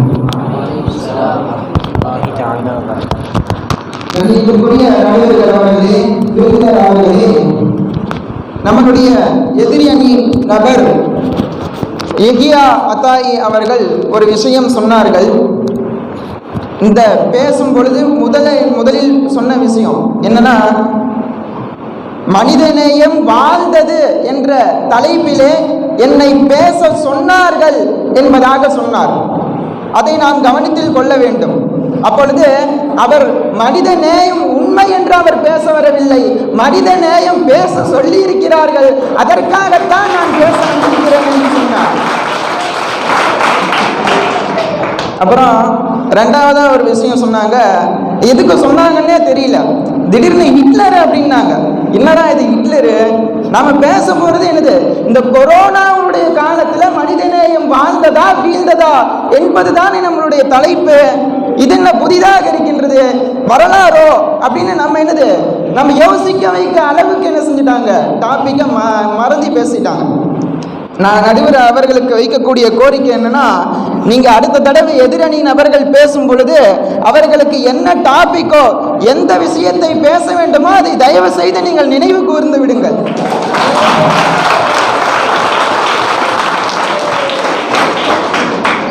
சங்கை குறித்தான தோழர்களே, மனிதநேயம் என்பது வீழதான் செய்தது. எந்த அளவுக்கு என்றால் ரொம்ப நம்ம பார்க்க முடியல. அந்த விஷயங்களெல்லாம் நம்ம கேட்கும் பொழுது இப்படியும் இருக்குமா என்று நாம் நினைக்கும் அளவுக்கு மனிதநேயம் என்பது வீழத்தான் செய்தது என்பதாக நாம் பார்க்க முடிகிறது. உதாரணமாக இந்த சாத்தான் குளம் நிகழ்வு அப்படின்றது நம்ம எல்லாத்துக்குமே தெரியும். ஒரு தந்தை ஒரு மகன், ஜெயராம் பென்னிக்ஸ் என்று சொல்லக்கூடிய தாயும் தந்தையும் மகனும், அந்த இரண்டு நபர்களுடைய அந்த நிகழ்வு. சாத்தான் குளத்துல அவங்க ஒரு செல்போன் கடை வச்சிருக்கிறாங்க. Corona lockdown time. கடையை 8 மணிக்கு மேல என்ன செய்யக்கூடாது, திறக்கக்கூடாது. ஒரு 5 நிமிடம் தான் என்னது தாமதம் ஆயிருச்சு. அதன் ஒரு காரணத்தால் என்ன செஞ்சுட்டாங்க, அன்றைக்கு இருந்த அந்த காவலர்கள் அவர்களின் மீது ரொம்ப கடுமையான முறையில் நடவடிக்கை எடுத்து அவர்கள் இறந்ததுதான் மிச்சம். நாம் சிந்தித்து பார்க்க வேண்டும், மனிதநேயம் அங்கு எங்கு வாழ்கிறது? மனிதநேயம் என்பது வீழத்தான் செய்கிறது. இது மட்டுமா? நாம் பல விஷயங்களை நாம் பார்க்கின்றோம். அதாவது இந்த உறவு என்று சொல்லுவாங்கல்ல, அந்த உறவெல்லாம் எங்கேயோ போயிருச்சு. மனிதநேயத்தை தாண்டியதுதான் அந்த உறவு. அந்த உறவும் என்ன செஞ்சிருச்சு, போயிருச்சு. மனிதநேயம் எங்கெங்க இருக்கு? உதாரணமா நம்ம பார்க்கிறோம், மதுரையில நம்மளுடைய தாய் நாட்டு, நம்மளுடைய தமிழ்நாட்டில் தான் நடந்த ஒரு நிகழ்வு. மதுரையில சேர்ந்த ஒரு நபர் பாஸ்கரன் அவங்களுடைய பேரு. அவங்க அமெரிக்காவில் பணிபுரிகிறாங்க. அமெரிக்காவில் ஒரு அலுவலகத்தில் பணிபுரிகிறாங்க. இந்த கொரோனா லாக்டவுன் காலத்தினால அவங்க மீண்டும் என்ன செய்யறாங்க, மதுரைக்கு வராங்க. கஷ்டப்பட்டு மதுரைக்கு வந்தா, அதாவது வெளியூர்ல வேலை செய்யக்கூடிய நம்மளுடைய உறவினர்கள் நம்ம வீட்டுக்கு வந்தாங்கன்னு சொன்னா நம்ம எந்த அளவுக்கு ஒரு ஆசைப்படுவோம், அவங்களை எதிர்பார்ப்போம். அது மாதிரி என்ன செய்யறாங்க, அவங்க வராங்க. அவங்களுடைய மனைவி என்ன செய்யறாங்க, வீட்டில் உறங்கி கொண்டிருக்கிறாங்க. கதவை தட்டுறாங்க. அவங்க மனைவி திறக்கவே இல்லை. அவங்க மனைவிக்கு தெரியுது தன்னுடைய கணவர் தான் அமெரிக்காவிலிருந்து வந்திருக்கிறான்னு தெரியுது. ஆனா அவங்க மனைவி கதவை திறக்கவே இல்லை. 5 மணி நேரம் ஆகுது. அவர் என்ன செய்யறாரு, பாத்ரூம் போல ரொம்ப சிரமம், 5 மணி நேரம் ஆகுது. அந்த மனைவி கதவை திறக்கல. ஏன்னா கொரோனா என்பது நமக்கும் ஒட்டி கொள்ளுமோ என்ற ஒரு அச்சம். எங்கெங்க மனிதநேயம் வாழுது? எங்க மனித அந்த உறவு என்பது இருக்கின்றது? மனிதநேயம் வீழதான் செய்கிறது. இது மட்டுமா? வட மாநிலத்திலே நாம் ஒரு நிகழ்வை நாம் கேள்விப்பட்டோம். உண்மையிலேயே நமக்கு என்னது, ரொம்ப ஒரு கஷ்டமான ஒரு நிகழ்வு. அதாவது வட மாநிலத்தில் கணவன் மனைவி இருக்கிறாங்க. மனைவிக்கு கொரோனா வந்துருச்சு. இங்க கணவனுக்கு, அங்க மனைவிக்கு என்ன செஞ்சிருச்சு, கொரோனா வந்துருச்சு. அந்த மனைவி என்ன செஞ்சிட்டாங்க, ஒரு கழிவறையில என்ன செஞ்சிட்டாங்க, அந்த கணவர் கழிவறையில ஒரு தனியிடமாக அமைத்து வைத்து அங்கேயே அவர் என்ன செய்யணும், உண்ணணும், அங்கேயே அவங்க உறங்கணும், வீட்டுக்குள்ள வந்துடவே கூடாது. இது என்னங்க, எங்கங்க மனிதநேயம் வாழுது? மனிதநேயம் வீழதான் செய்கிறது. இது மட்டுமா? நாம் என்ன செய்யறோம், இந்த கொரோனா டைம்ல அப்படி ஒரு மருந்து இருக்கான்னு நமக்கு என்ன செஞ்ச, அந்த டைம்ல தான் தெரிஞ்சு. ரெம்டெசிவிர் அப்படின்னு சொல்லக்கூடிய ஒரு மருந்து, ரொம்ப பயங்கரமான ஒரு மருந்து. நம்மள அந்த மருந்து இந்த அளவுக்கு தட்டுப்பாடோடு இருக்கும் பொழுது நம்மள அதனுடைய விலை என்னது, ரொம்ப அதிகமா இருக்குமா அப்படின்னு நம்மளை யோசிக்க வச்சுச்சு. ஆனா அந்த மருந்தை பத்தி நாம விசாரிச்ச பொழுதுதான் நமக்கு தெரிஞ்சு, அந்த மருந்துடைய அடக்க விலை 899 ரூபா. 899 ரூபா. அந்த மனிதர் கொரோனா, அதாவது சென்னையில ஒரு ஹசரத்து, ஒரு இமாம், அவங்களுக்கு என்ன செய்யப்பட்டது, அந்த மருந்து தேவைப்படுது. சரி, அந்த மருந்து நாம நேரடியா சந்தையில போய் வாங்கலாமான்னு பார்த்தா, அந்த மெடிக்கல்ல போய் வாங்கலாமான்னு பார்த்தா அந்த மருந்து கிடைக்கல, அந்த மருந்து தட்டுப்பாடு. சரி, எப்படியாச்சும் அந்த மருந்தை வாங்கி அவருடைய உயிரை நாம காப்பாத்திரணும் அப்படின்னு என்ன செய்யறாங்க, அவருடைய தோழர்கள், அவருடைய குடும்பங்கள்லாம் என்ன செய்யறாங்க, முயற்சி பண்றாங்க. வெறும் 899 ரூபாய் அந்த மருந்து அந்த தருணத்திலே அவருக்கு எந்த அளவுக்கு வாங்கி கொண்டார் என்றால் 40,000 ரூபாய் கொண்டு வாங்கி கொண்டார்கள். என்றால் எங்க மனிதநேயம் இருக்கிறது? மனிதநேயமே இல்ல. மனிதநேயம் வீழ்ந்து கொண்டுதான் இருக்கின்றது. 899 ரூபாய் எங்க, 40,000 ரூபாய் எங்க? எந்த அளவுக்கு இந்த மனிதநேயம் என்பது வீழ்ந்து கொண்டிருக்கின்றது என்பதை நாம் சிந்தித்து கடமைப்பட்டிருக்கின்றோம். சங்கை குறித்தான பெருமக்களே, இது மட்டுமா?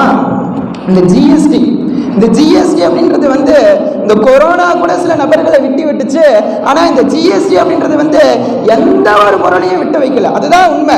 அது அந்த கொரோனாக்கு போடக்கூடிய அந்த தடுப்பூசியாக இருந்தாலும் சரி, அந்த தடுப்பூசிக்கும் கூட நம்மளுடைய அரசாங்கம் ஜிஎஸ்டியை 5% போட்டார்கள் என்பதாக நாம் பார்க்கிறோம். அது மட்டுமல்ல, 12% இந்த ஆக்சிஜன் சிலிண்டர்களுக்கு போட்டார்கள் என்பதாக நாம பார்க்கிறோம். அதே மாதிரி அந்த ஆக்சிஜன் சிலிண்டரும் வெறும் 800 ரூபாய் தான். அந்த 800 ரூபாய் அந்த ஆக்சிஜன் சிலிண்டர் அந்த நிறுவனத்தில் 4,000 ரூபாய்க்கு விற்கப்பட்டது என்பதாக நாம் பார்க்கிறோம். ஒரு தட்டுப்பாடான ஒரு காலம்தான், ஒரு இக்கட்டான காலம்தான்.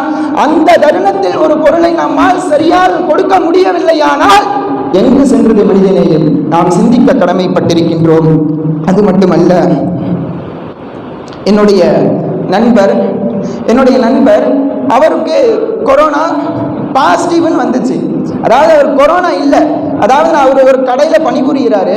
அவருடைய கடையில் பணிபுரியறனால இந்த கொரோனா டெஸ்ட் அப்படின்றது எடுக்கணும் அப்படின்ற ஒரு கட்டாயம் நம்ம பார்க்குறோம். ரோட்டில் போகிறவங்க எல்லாத்தையும் என்ன செஞ்சுட்டாங்க, கொரோனா டெஸ்ட் எடுங்க அப்படின்னு என்ன செஞ்சாங்க, ரோட்டில் போகிறவங்கெல்லாம் பிடிச்சி டெஸ்ட் எடுத்து தான் நம்ம பார்க்குறோம். அது மாதிரி இந்த கடையில் ஒரு அழுத்தம், கொரோனா டெஸ்ட் எடுக்கணும் அப்படின்னு அவர் என்ன செய்கிறாரு, கொரோனா டெஸ்ட் போய் எடுக்கிறாரு.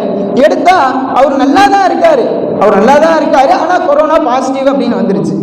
சரி, அவர் வீட்டுக்கு வந்துடுறாரு. டெஸ்ட்டுன்னு வந்துருச்சு, 2 நாளில் டெஸ்ட் வந்துருச்சு, உங்களுக்கு கொரோனா பாசிட்டிவ் அப்படின்னு வந்துருச்சு. என்னடா இவர் பார்த்தோன்னே என்னது ஒரு பயம்.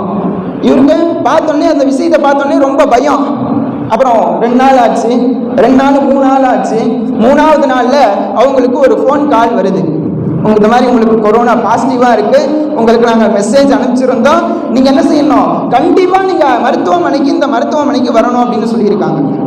இதை கேட்டுட்டு அவர் சொல்கிறாரு, இல்லைங்க வர முடியாது, எனக்கு கொரோனாலாம் இல்லை, நான் நல்லா தான் இருக்கேன் அப்படின்னு சொல்கிறாரு. அதற்கு ஒரு கைதியை நடத்துவதை போல அந்த நபர்கள் சொல்கிறார்கள், நீங்கள் வரீங்களா இல்லை நாங்கள் உங்களுக்கு என்னது ஆம்புலன்ஸ் அனுபவிக்கட்டுமா அப்படின்னு அவங்க கேட்குறாங்க. இவர் பதறி அடிச்சுட்டு என்ன செய்கிறாரு, போய் ஒரு 10 நாள் அங்கே தங்கியிருந்துட்டு வராரு.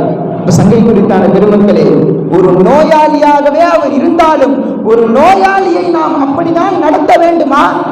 எங்கெங்க போச்சு மனிதநேயம்? மனிதநேயம் என்பது வாழவில்லை, வீழ்ந்த கெட்ட அழிஞ்சு போய்கிட்டு தான் இருக்கிறது மனிதநேயம் என்பது. சங்கை குறித்தான பெருமக்களே, இறுதியாக ஒரு உருக்கமான ஒரு விஷயத்தை சொல்லி என்னுடைய அணிக்கு நான் வலு சேர்க்க இருக்கின்றேன். அதாவது இந்த ரயில் நிலையத்தில் இந்த ஒரு வட மாநிலத்தை சேர்ந்த ஒரு தொழிலாளி அவங்களுடைய குடும்பத்தோட வந்திருக்காங்க. அதாவது தாயும் பிள்ளையும் மட்டும் தான் என்ன செய்யறாங்க, இங்க வராங்க வேலை செய்யறதுக்கு. வந்துட்டு என்ன செய்யறாங்க, அவங்க போகணும். ரயில் நிலையத்துல தான் என்ன செய்யறாங்க, அவங்க தூங்குறாங்க. வேற எங்கேயும் தங்க முடியல. அவங்க ரயில் நிலையத்துல என்ன செய்யறாங்க, தங்கிக்கிட்டு இருக்காங்க. கடுமையான பசினான ஒரு பசி, அப்படிப்பட்ட ஒரு பசி. ஒரு கை குழந்தைய வச்சுட்டு ஒரு தாய் என்ன செய்யறாங்க, தனியா இருக்கிறாங்க. அந்த தாய் என்ன செஞ்சிடறாங்க, அப்படியே என்ன செஞ்சிடறாங்க, பசியினால வாடி இறந்துடுறாங்க. அந்த குழந்தை என்ன செய்யுது, அம்மா அம்மா அப்படின்னு அந்த தாய் அந்த குழந்தைய வந்து என்ன செய்யுது, கூப்பிட்டுக்கிட்டே இருக்கு. அந்த தாய் இறந்து போனது அப்படின்ற அந்த நிகழ்வு கூட அந்த குழந்தைக்கு தெரியல, அந்த பச்சிலன் குழந்தைக்கு தெரியல. அப்ப சங்கை குறித்தான பெருமக்களே, எங்கெங்க மனிதநேயம் வாழ்ந்துச்சு? மனிதநேயம் வீழ்ந்துகிட்டு தான் இருக்கு. மனிதநேயம் என்பது ஒருபோதும் வளரவில்லை இந்த கொரோனா காலகட்டத்தில் என்பதை நாம் கருத்தில் கொள்ள வேண்டும். ஆக சங்கை குறித்தான பெருமக்களே, மனிதநேயம் என்பது ஒருபோதும் வாழவில்லை, இந்த கொரோனா காலகட்டத்தில் வீழ்ந்தது. இன்னொரு முக்கியமான ஒரு விஷயம் சொல்லணும்னா, அதாவது அவங்க என்ன செய்யறாங்க, மனிதநேயம் வாழ்ந்தது என்ற அந்த தலைப்பிலே பேசுகின்றார்கள். நாம் என்ன செய்யறோம், மனிதநேயம் வீழ்ந்தது என்ற டாபிக்ல நாம பேசுறோம். அப்ப மனிதநேயம் என்பது வீழ்ந்து இருந்தால்தான் அதை சரி செய்யக்கூடிய மனித நேயம் வாழ்கிறது என்ற அந்த தலைப்பிலே சிலர் பேச வருவார்கள். அப்ப சும்மா மனித நேயம் வாழ்ந்தது அப்படின்னு யாரும் என்ன செய்ய மாட்டாங்க, பேச மாட்டாங்க. அங்க மனித நேயம் என்பது வாழ்ந்து இருக்கிறது என்று சொன்னால் அங்க முன்னாடி என்ன செஞ்சிருக்கு, மனித நேயம் என்பது வீழ்ந்து இருக்கின்றது. அந்த வீழ்ந்து இருக்கிறதுனால்தான் அங்கு மனித நேயம் என்பது வளர்ந்து இருக்கின்றது. ஆக இதற்கு அடிப்படையாக மனித நேயம் என்பது வீழ்ந்துதான் இருந்தது. அதற்கு அடுத்தபடியாகத்தான் மனிதநேயம் வளர்ந்தது. ஆக சங்கை குறித்தான பெருமக்களே, என்னுடைய இறுதியாக மனிதநேயம் என்பது வீழ்ந்தது என்பதாக கூறி என்னுடைய உரையை முடித்துக் கொள்கிறேன். வாய்ப்பு அளித்தமைக்கு நன்றி. அஸ்ஸலாமு அலைக்கும் வரஹ்மத்துல்லாஹி வபரகாத்துஹு. மனிதநேயம் வீழத்தான் செய்தது.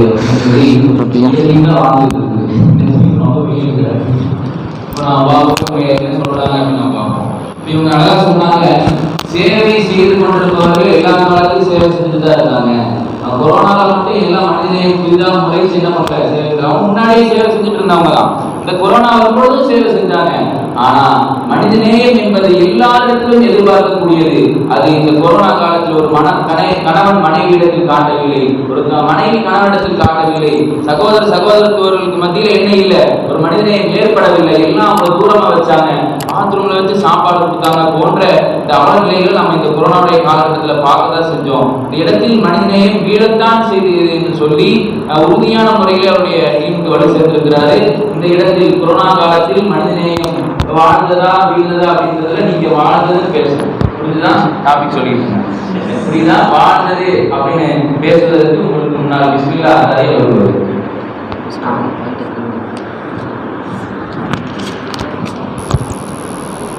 அஸ்ஸலாமு அலைக்கும் வரஹ்மத்துல்லாஹி வபரகாத்துஹு.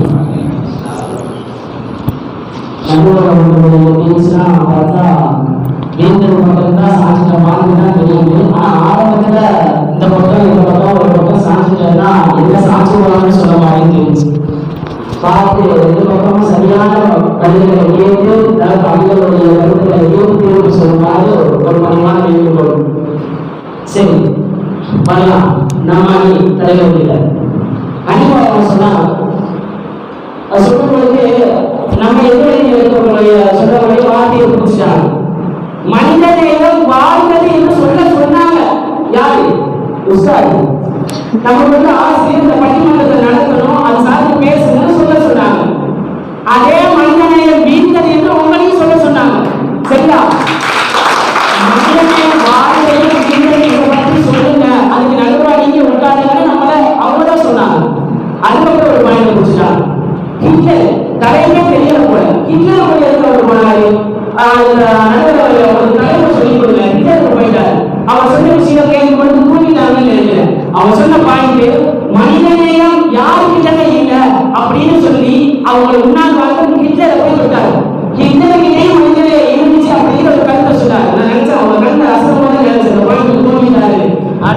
சொன்னீங்க, ஹிட்லர் வந்து மனிதநேயத்துக்குள்ள வந்தாருன்னு கேட்கிறார்.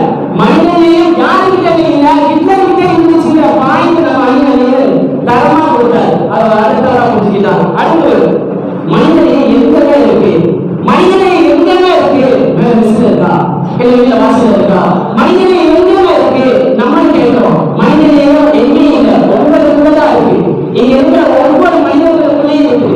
மனிதன், நான் மனிதன், இப்ப நடுவர் ஒரு மனிதன், எல்லாருமே மனிதன், அப்படித்தானே?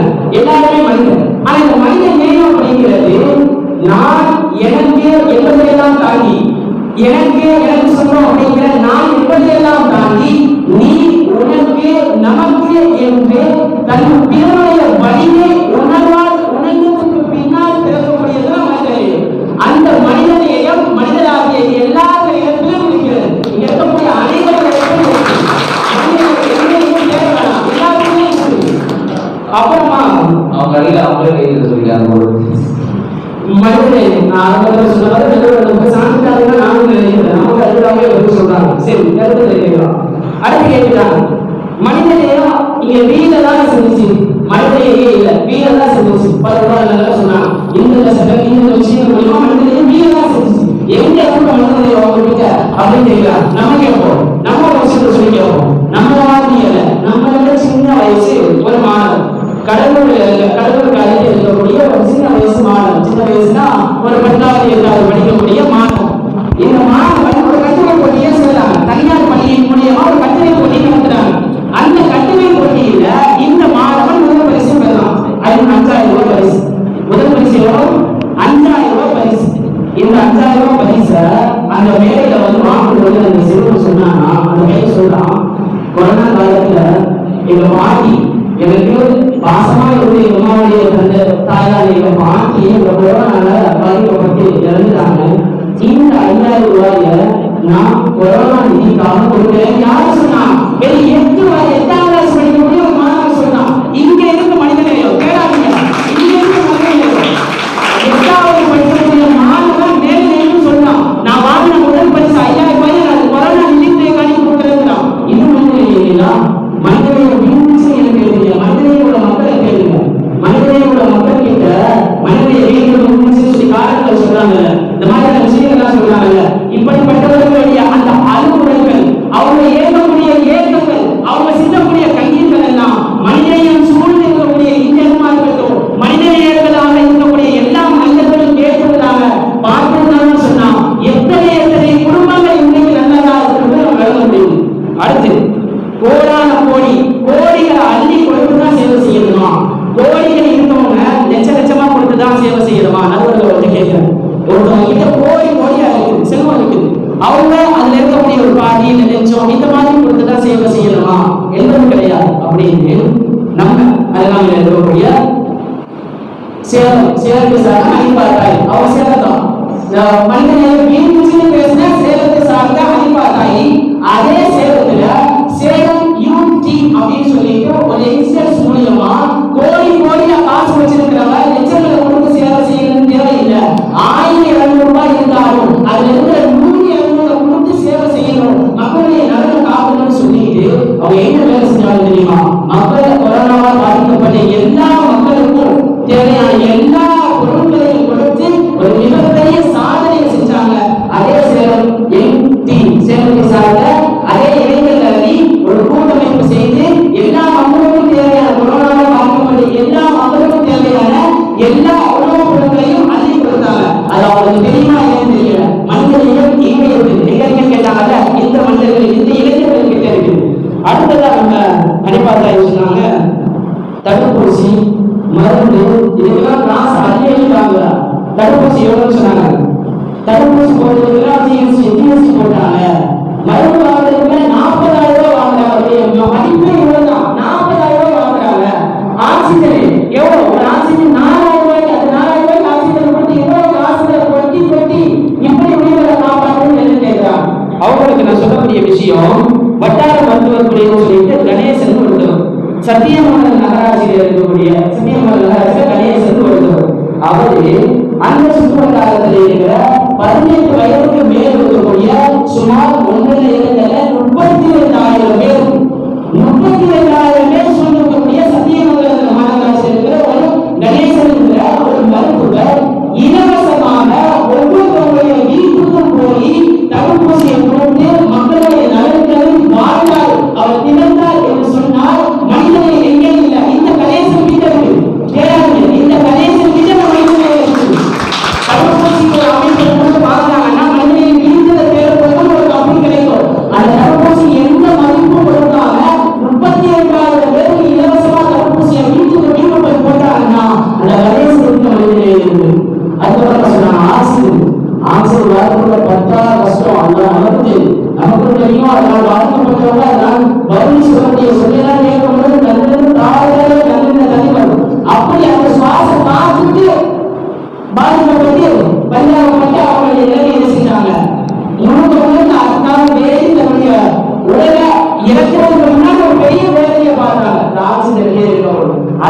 எவ்வளவு காசு, ஏன் மனிதனை எங்க போச்சு, ஏன் வீடு போச்சு, அந்த ஆசிரியருக்கு 40,000 ரூபாய் 4,000 ரூபாய் கட்டி காசு கட்டுறீங்க, இங்க எங்க மனிதனை வச்சு கேள்வி கேட்கிறாங்க.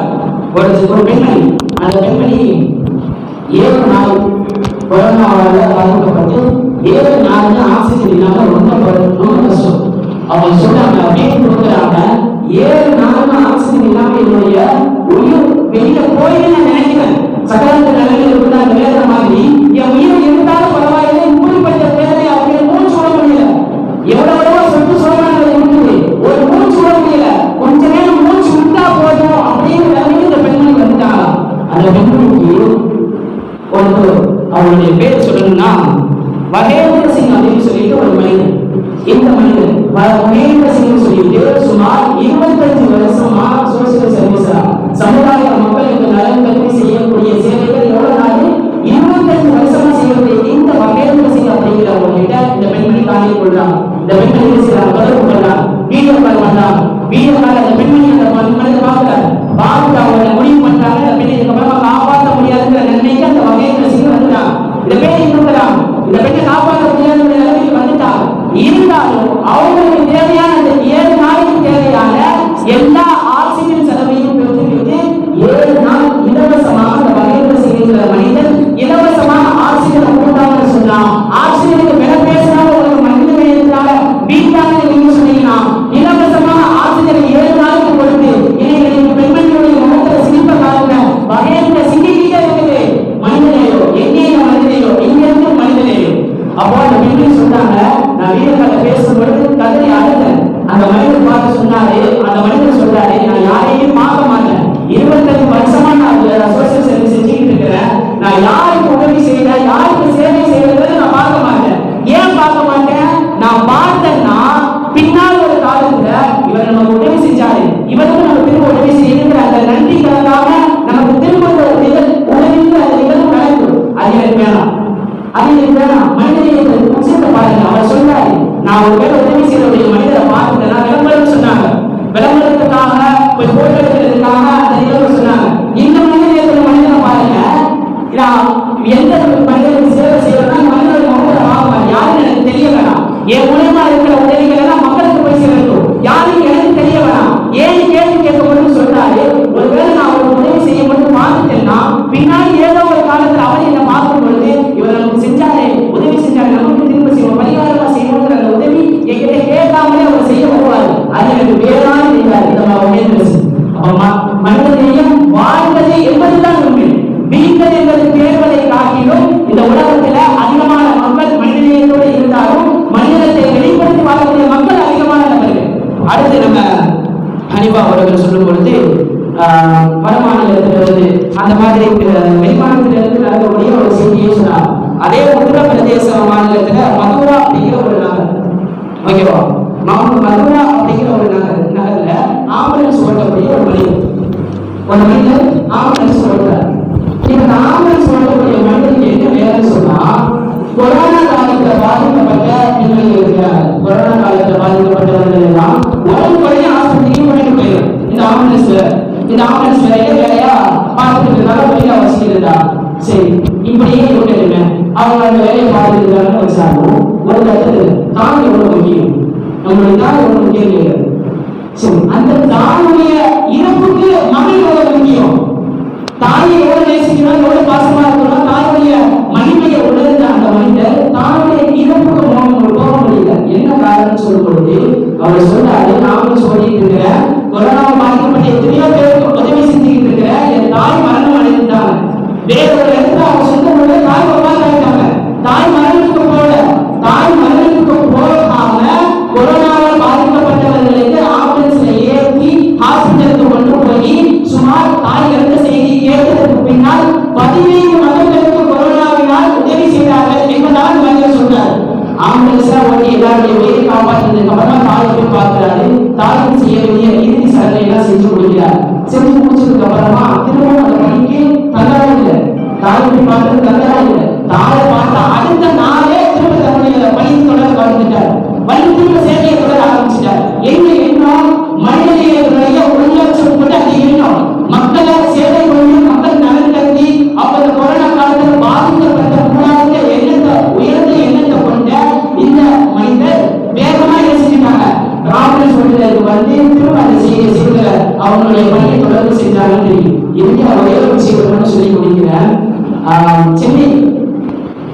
சென்னையில் இருக்கக்கூடிய வியாசப்பாடி வியாச தோழர்கள் அப்படின்னு சொல்லி ஒரு குழு. இந்த குழு யாருன்னு சொன்னா காலேஜ் ஃபர்ஸ்ட் இயர் படிக்கக்கூடிய ஸ்டூடெண்ட்ஸ். சின்ன நான் சொன்னது எப்படி மாணவர்கள் இருந்து எவ்வளவு பெரிய முனிவரா இருந்தாலும் அந்த மனப்பான்மை மனிதநேயங்கிற அந்த எண்ணம் அவர் அந்த ஃபர்ஸ்ட் இயர் படிக்கக்கூடிய ஸ்டூடெண்ட்ஸ் வியாச அப்படிங்கிற ஒரு தோழர்கள் ஒரு அமைப்பு கொண்டு ஆட்டோக்கள் இந்த ஆம்புலன்ஸ்லாம் டிமாண்ட் ஆயிடுச்சு. லாக்டவுன் டைம்ல ஆம்புலன்ஸ் ஃபுல்லா டிமாண்ட் ஆயிடுச்சு. எல்லா ஆம்புலன்ஸும் இல்லையா, ஹாஸ்பிட்டலே எங்கேயுமே சீட் பெட்டி கிடைக்கல.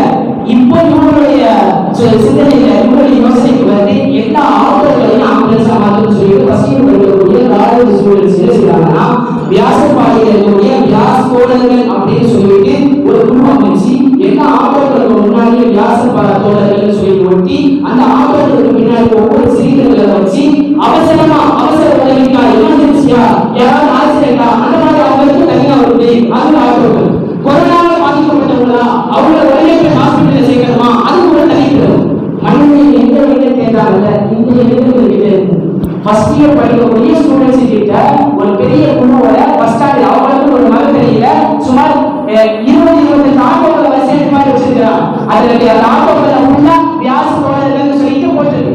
அவசரமா எந்த உதவினாலும் இவங்களை தொடர்பு கொள்ளலாம்னு சொல்லிட்டு எங்கள் நபர்களை போட்டுட்டு அவசரமா யாருக்கெல்லாம் கொரோனா வார்டுக்கு போகணும், ஹாஸ்பிட்டல் போகணும், அவசரமா யாருக்காவது எமர்ஜென்சி ஆக்சிடென்ட் அவங்களுக்கு பார்த்துக்கிறது, இப்படி எல்லா சேவைகளையும் முன்வந்து செய்ய மனிதர்களிடத்துல மனிதர்கள் இருந்துச்சு. மனிதர்கள் மீண்டும் தேர்ப்பொழுது மீண்டதுக்கான மனிதர்கள் இருப்பான். மனிதா எந்த நிலையில இருக்கக்கூடியவங்க முன்னாடி அதை சொல்லிட்டாங்கன்னு நினைக்கிறேன். ஏன்னா எல்லா தரப்புலையும் மனிதனை கெட்டதை இருக்கும். அதனால மனிதனை ஒரு மக்கள் இருப்பாங்க, மனிதனை இல்லாத மக்கள் இருப்பாங்க. ஆனா தவறா ஒரு பாயிண்ட் சொல்லிட்டாங்க. 100% 10% மனிதநேய மக்கள் இருப்பாங்க. 10% மனிதநேய மக்கள் மனிதநேயமே இல்லாத மக்கள் மீதி 80% மனிதநேய மக்கள் இல்லாம இருப்பாங்கன்னு சொல்றாங்க. முற்றிலும் தவறு. இந்த உலகத்தில் இருக்கக்கூடிய பெரும்பான்மையினர் மனிதநேய உள்ளங்கள் கொண்டு வாழ்கிறார்கள். இன்னும் அவர்கள் மூலமாக இந்த உலகத்திற்கு இந்த சமுதாயத்திற்கு பல்வேறு சேவைகள் செய்யப்பட்டுக் கொண்டிருக்கிறது என்பதை முற்றிலுமாக மிக உறுதியான ஒரு மொழியாக சொல்லிவிட்டு என்னுடைய வாய்ப்புகள் விடைபெறுகிறேன். அஸ்ஸலாமு அலைக்கும் வரஹ்மத்துல்லாஹி வபரகாத்துஹு. ஒட்டுமொத்த நீங்களும் மொத்தமா சொல்லி பேசிட்டாரு. அவர் வருத்தப்பட்டாரு, நடுவர் வந்து என்ன பண்றாரு, அந்த பக்கம் சார்ந்திருந்த மாதிரி இருக்குது. அவருடைய வருத்தம் நம்ம போகும். இந்த கொரோனாவுடைய காலகட்டத்திலே மனிதநேயம் பாடத்தான் செய்தது என்பதற்கான பல பாயிண்ட்ஸ்கள் நாம் பார்க்கணும். நிதர்சனமா நமக்கு முன்னாடி அமர்ந்திருக்கக்கூடிய அந்த விருந்தினர்களை நாம் பார்க்கணும். நம்ம இந்த விஷயத்தை பதிவு செஞ்சு ஆகணும். ஏன்னு சொன்னா தானத்தில் சிறந்த தானம் இருக்குது அன்னதானம். அந்த அடிப்படையில ஏனிகள் அறக்கட்டளை மூலமாக அணிமண்ணன் தயார் அண்ணன் மாநிலம் போன்றவர்கள் எல்லாம் சேர்ந்து என்ன பண்ணாங்க, மாற்றுத்திறனாளிகளுக்கு இந்த வரை அவர்கள் உணவளித்துக் கொண்டு அரிசிகளை கொண்டு உதவித்துக் கொண்டே இருக்கிறார்கள்.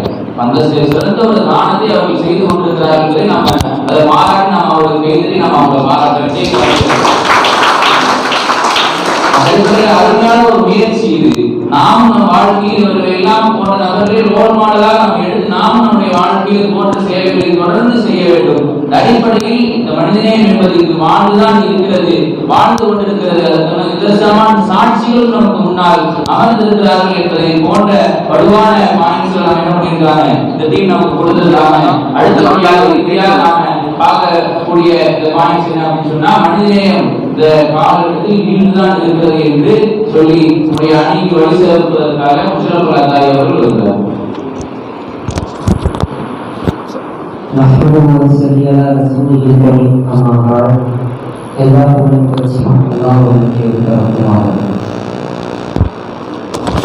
அரியணையிலே அரசர் அமர்ந்திருப்பது போல் அமர்ந்திருக்கும் அளவு பெற்ற நண்பர்களே, திருவிழாவிலே காணாமல் போன கடாய் போன்று குளித்துக் கொண்டிருக்கும் எதிர்க்கும் எதிரணிகளே, விருந்துக்கு வந்த விருந்தாளிகளைப் போல் அல்லாமல் தன் வாழ்வில் நிகழ்ந்த பல கருத்துக்களை பொழிய வந்த கார் மேகமாய் அமர்ந்திருக்கும் பண்புள்ள சிறப்பு விருந்தினர் அவர்களே, தாமரை போல் மலர்ந்து கொண்டிருக்கும் மாணவ செல்வங்களே, உங்கள் அனைவருக்கும் என் இனிய சலாமை கூறி என் உரைக்கு ஆரம்பம் செய்கிறேன். அஸ்ஸலாமு அலைக்கும் வரஹ்மத்துல்லாஹி தஆலா வபரகாத்துஹு. கண்ணியத்திற்கும் பெரும் மதிப்பிற்கும் உரிய நண்பர் அவர்களே, மண்ணுக்கு அழகு மரம், விண்ணுக்கு அழகு நிலவு, பெண்ணுக்கு அழகு கருணை, பூவுக்கு அழகு வாசனை, அதுபோன்று மனிதனுக்கு அழகு மனிதநேயம் என்பதுதான் உண்மை. இருந்தாலும் அந்த மனிதநேயம் இப்போது என்ன பாடுபட்டு கொண்டிருக்கிறது? அந்த மனிதநேயம் இப்பொழுது எங்கே இருக்கிறது என்று பிஸ்மில்லா தாயி பல தடவை கூறினார்கள்.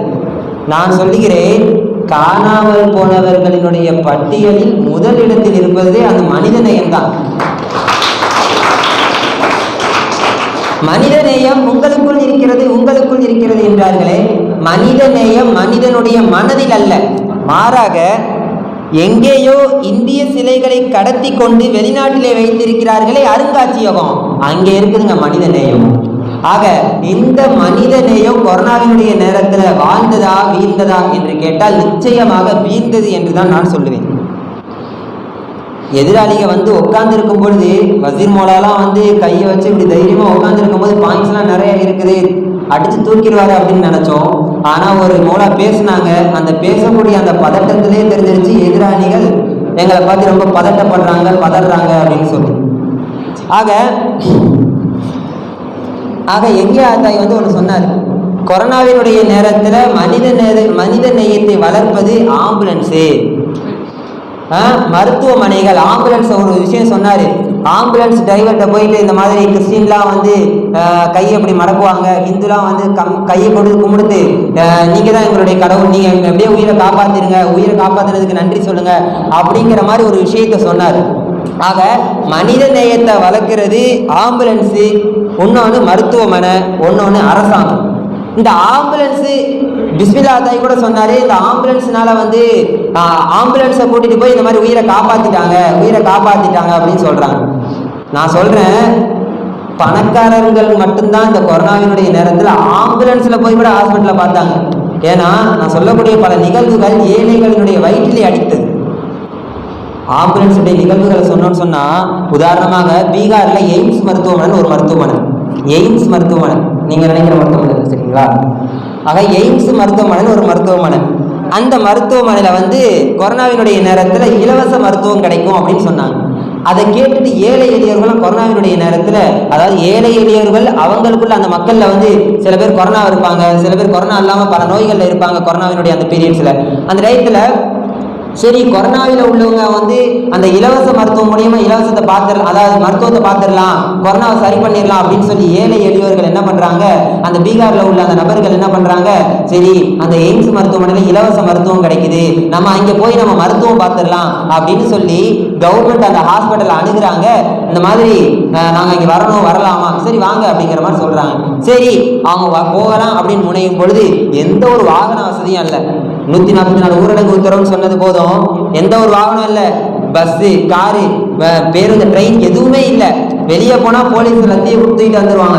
ஆக அப்படி இருக்கும் பட்சத்துல எந்த ஒரு வாகன வசதி ஏழை எளியவர்களுக்கு இல்லை. சரி எப்படிடா ஆஸ்பத்திரிக்கு போறது, இலவச மருத்துவம்னு சொல்லிட்டாங்க, எப்படா போறது அப்படின்னு பார்க்கும் பொழுது சரி கவர்மெண்ட் ஆஸ்பத்திரியில ஒரு ஆம்புலன்ஸை கேட்டு நம்ம அந்த ஆம்புலன்ஸ் மூலியமா நம்ம ஆஸ்பத்திரிக்கு போகலாம் அப்படின்னு சொல்லி அந்த ஏழை எளியவர்கள்லாம் ஆம்புலன்ஸை கான்டாக்ட் பண்ணும்போது கவர்மெண்ட் ஆஸ்பத்திரியில இருந்து ஆம்புலன்ஸ்லாம் இங்க இல்ல, கொரோனா நோயாளிகள் அதிகமா இருக்கிறதுனால வார்டு ஃபுல்லாகி ஆம்புலன்ஸ்லாம் ஹவுஸ் ஃபுல்லு அப்படின்ட்டாங்க. உடனே என்னடா பண்றது அப்படின்னு நினைச்சிட்டு இருக்கும்போது தனியார் மருத்துவமனையில இருந்து ஆம்புலன்ஸை வாங்குறாங்க. இந்த மாதிரி தனியார் ஆம்புலன்ஸை வாங்கி நம்ம அங்கிருந்து நம்ம இலவச மருத்துவம் வீட்டுல இருந்து நம்ம ஆஸ்பத்திரிக்கு போய்க்கலாம் அப்படின்னு சொல்லி அந்த தனியார் மருத்துவமனையினுடைய அந்த ஆம்புலன்ஸ் அணுகும் பொழுது அந்த ஆம்புலன்ஸ் ஓட்டுநர் அந்த ஏழை எளிய அந்த குடும்பத்தை வீட்டில இருந்து ஆஸ்பத்திரிக்கு விடுவதற்கு ஏற்படக்கூடிய அந்த பொருளாதார செலவு எவ்வளவு சொல்லியிருப்பான்னு நினைக்கிறீங்க?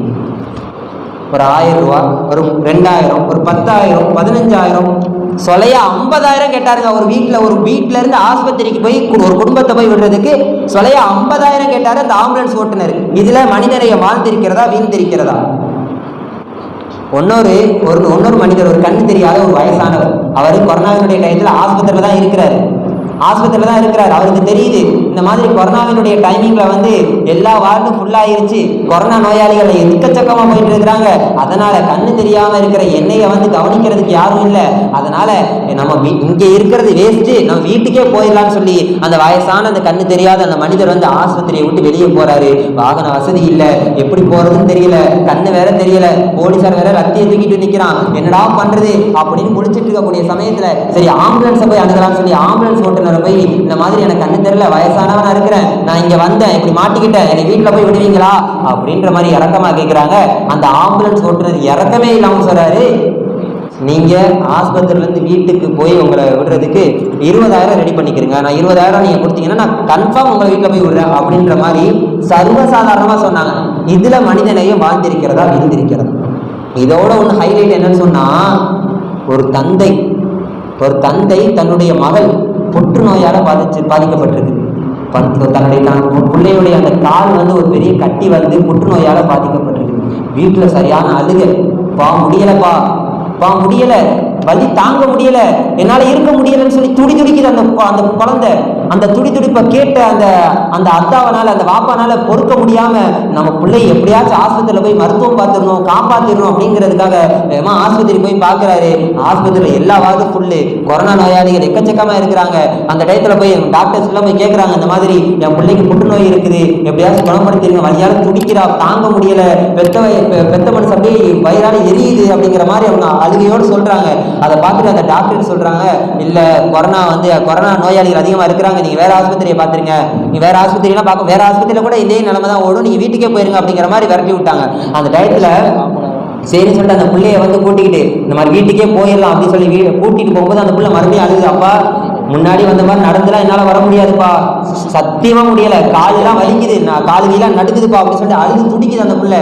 மறுபடியும் அந்த பிள்ளையோடைய துடிப்பை தாங்க முடியாத அந்த அத்தை அங்கிட்டு ஓடுறாரு. ஓடி போய் ஆம்புலன்ஸ் டிரைவர்கிட்ட போய் இந்த மாதிரி ஆஸ்பத்திரி இருந்து வீட்டுல மட்டும் நீ விடுங்க அப்படின்னு சொல்லி அந்த சின்ன குழந்தைய முகத்தை வந்து காட்டுறாரு, அழுகக்கூடிய அந்த முகத்தை, காலை, புற்றுநோய் எல்லாத்தையும் காட்டுறாரு. ஆனாலும் அந்த ஆம்புலன்ஸ் டிரைவர் கேட்டாரு, நீ உங்களை ஆஸ்பத்திரியில இருந்து வீட்டுக்கு போய் விடுறதுக்கு 16,000 ரெடி பண்ணிருங்க, நான் உங்களை வீட்டுல போய் விடுறேன்னு சொல்லுவேன். ஆக ஒரு குழந்தை, ஒரு புற்றுநோயால பாதிக்கப்பட்ட அந்த குழந்தை, கண்ணு தெரியாத அந்த நபரு, ஏழை எளிய அந்த குடும்பம், இதை எல்லாத்தையும் பார்க்காம இவங்களை ஆஸ்பத்திரியில இருந்து வீட்டுக்கு விடுறதும், வீட்டுல இருந்து ஆஸ்பத்திரிக்கு விடுறதுக்கு உங்க கேட்ட காசு எவ்வளோ? 50,000, 40,000, 16,000, 20,000. ஆக இந்த 50,000, 20,000, 10,000, 15,000 இந்த காசு இருந்தா அவங்க அரசு பிரைவேட் ஆஸ்பத்திரி போக மாட்டாங்களா? எதுக்கு அரசு மருத்துவமனைக்கு வரணும்? எதுக்கு இலவச மருத்துவம் பார்க்கறதுக்கு வரணும்? காரணம் காசு இல்லை, பொருளாதாரம் இல்லை அப்படின்ற ஒரே காரணத்துக்காக தான் இலவச மருத்துவத்தை நோக்கி அவங்க வர்றாங்க.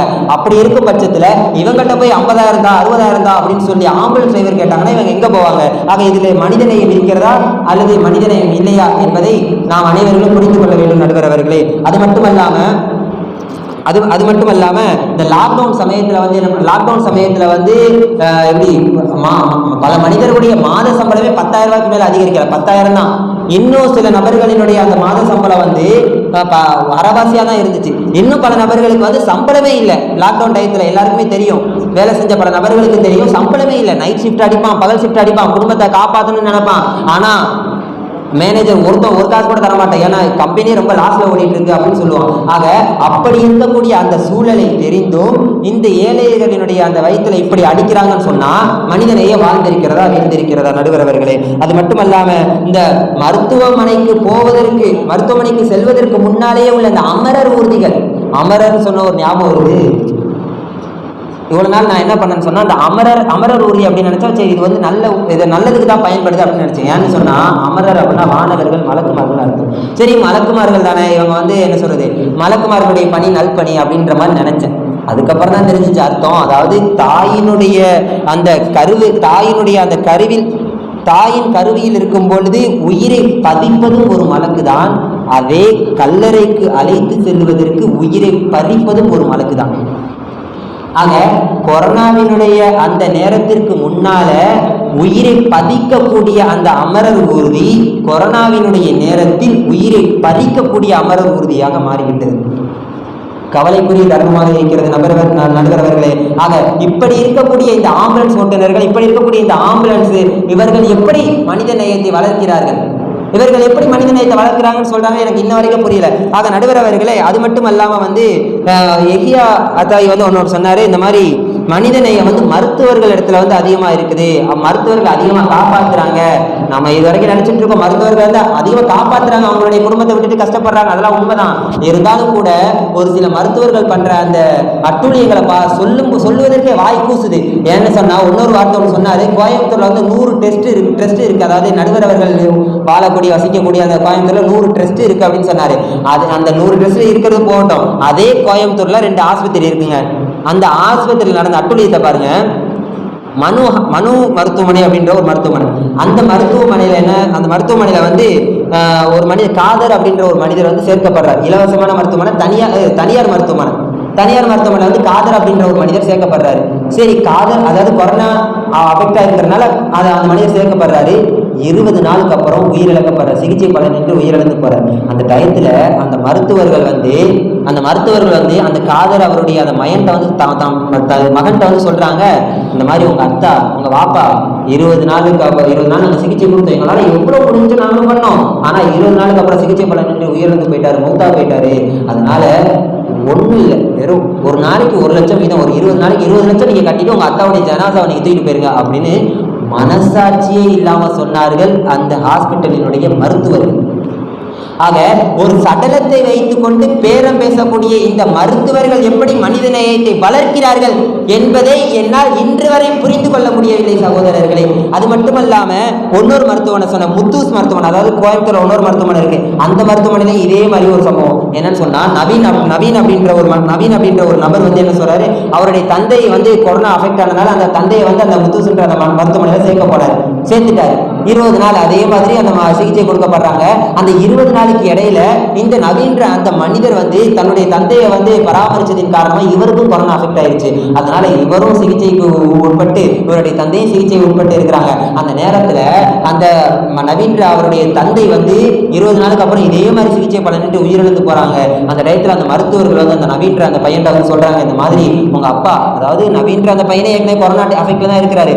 அந்த கொரோனா அஃபெக்டோட இருந்த போதிலும் அவங்க வந்து சொல்றாங்க, இந்த மாதிரி உங்க அப்பா வந்து 20 நாளுக்கு அப்புறம் வந்து சிகிச்சை பலனின்றி உயிரிழந்து போனாங்க, நாங்க எவ்வளவோ சிகிச்சை கொடுத்தோம் அப்படின்னு சொல்லி அவங்களும் சொன்னாங்க இந்த மாதிரி நீங்க வந்து டாக்டர் ஃபீஸ் கட்டினாதான் நான் வந்து உங்களை வந்து மருத்துவமனை உங்க அப்பாவுடைய ஜனாசா நாங்க தருவோம், சடலத்தை தருவோம் அப்படின்னு சொல்லிட்டாங்க. சரி, டாக்டர் ஃபீஸ் எவ்வளோ அப்படின்னு பார்த்தா 16 லட்சம் ரூபா.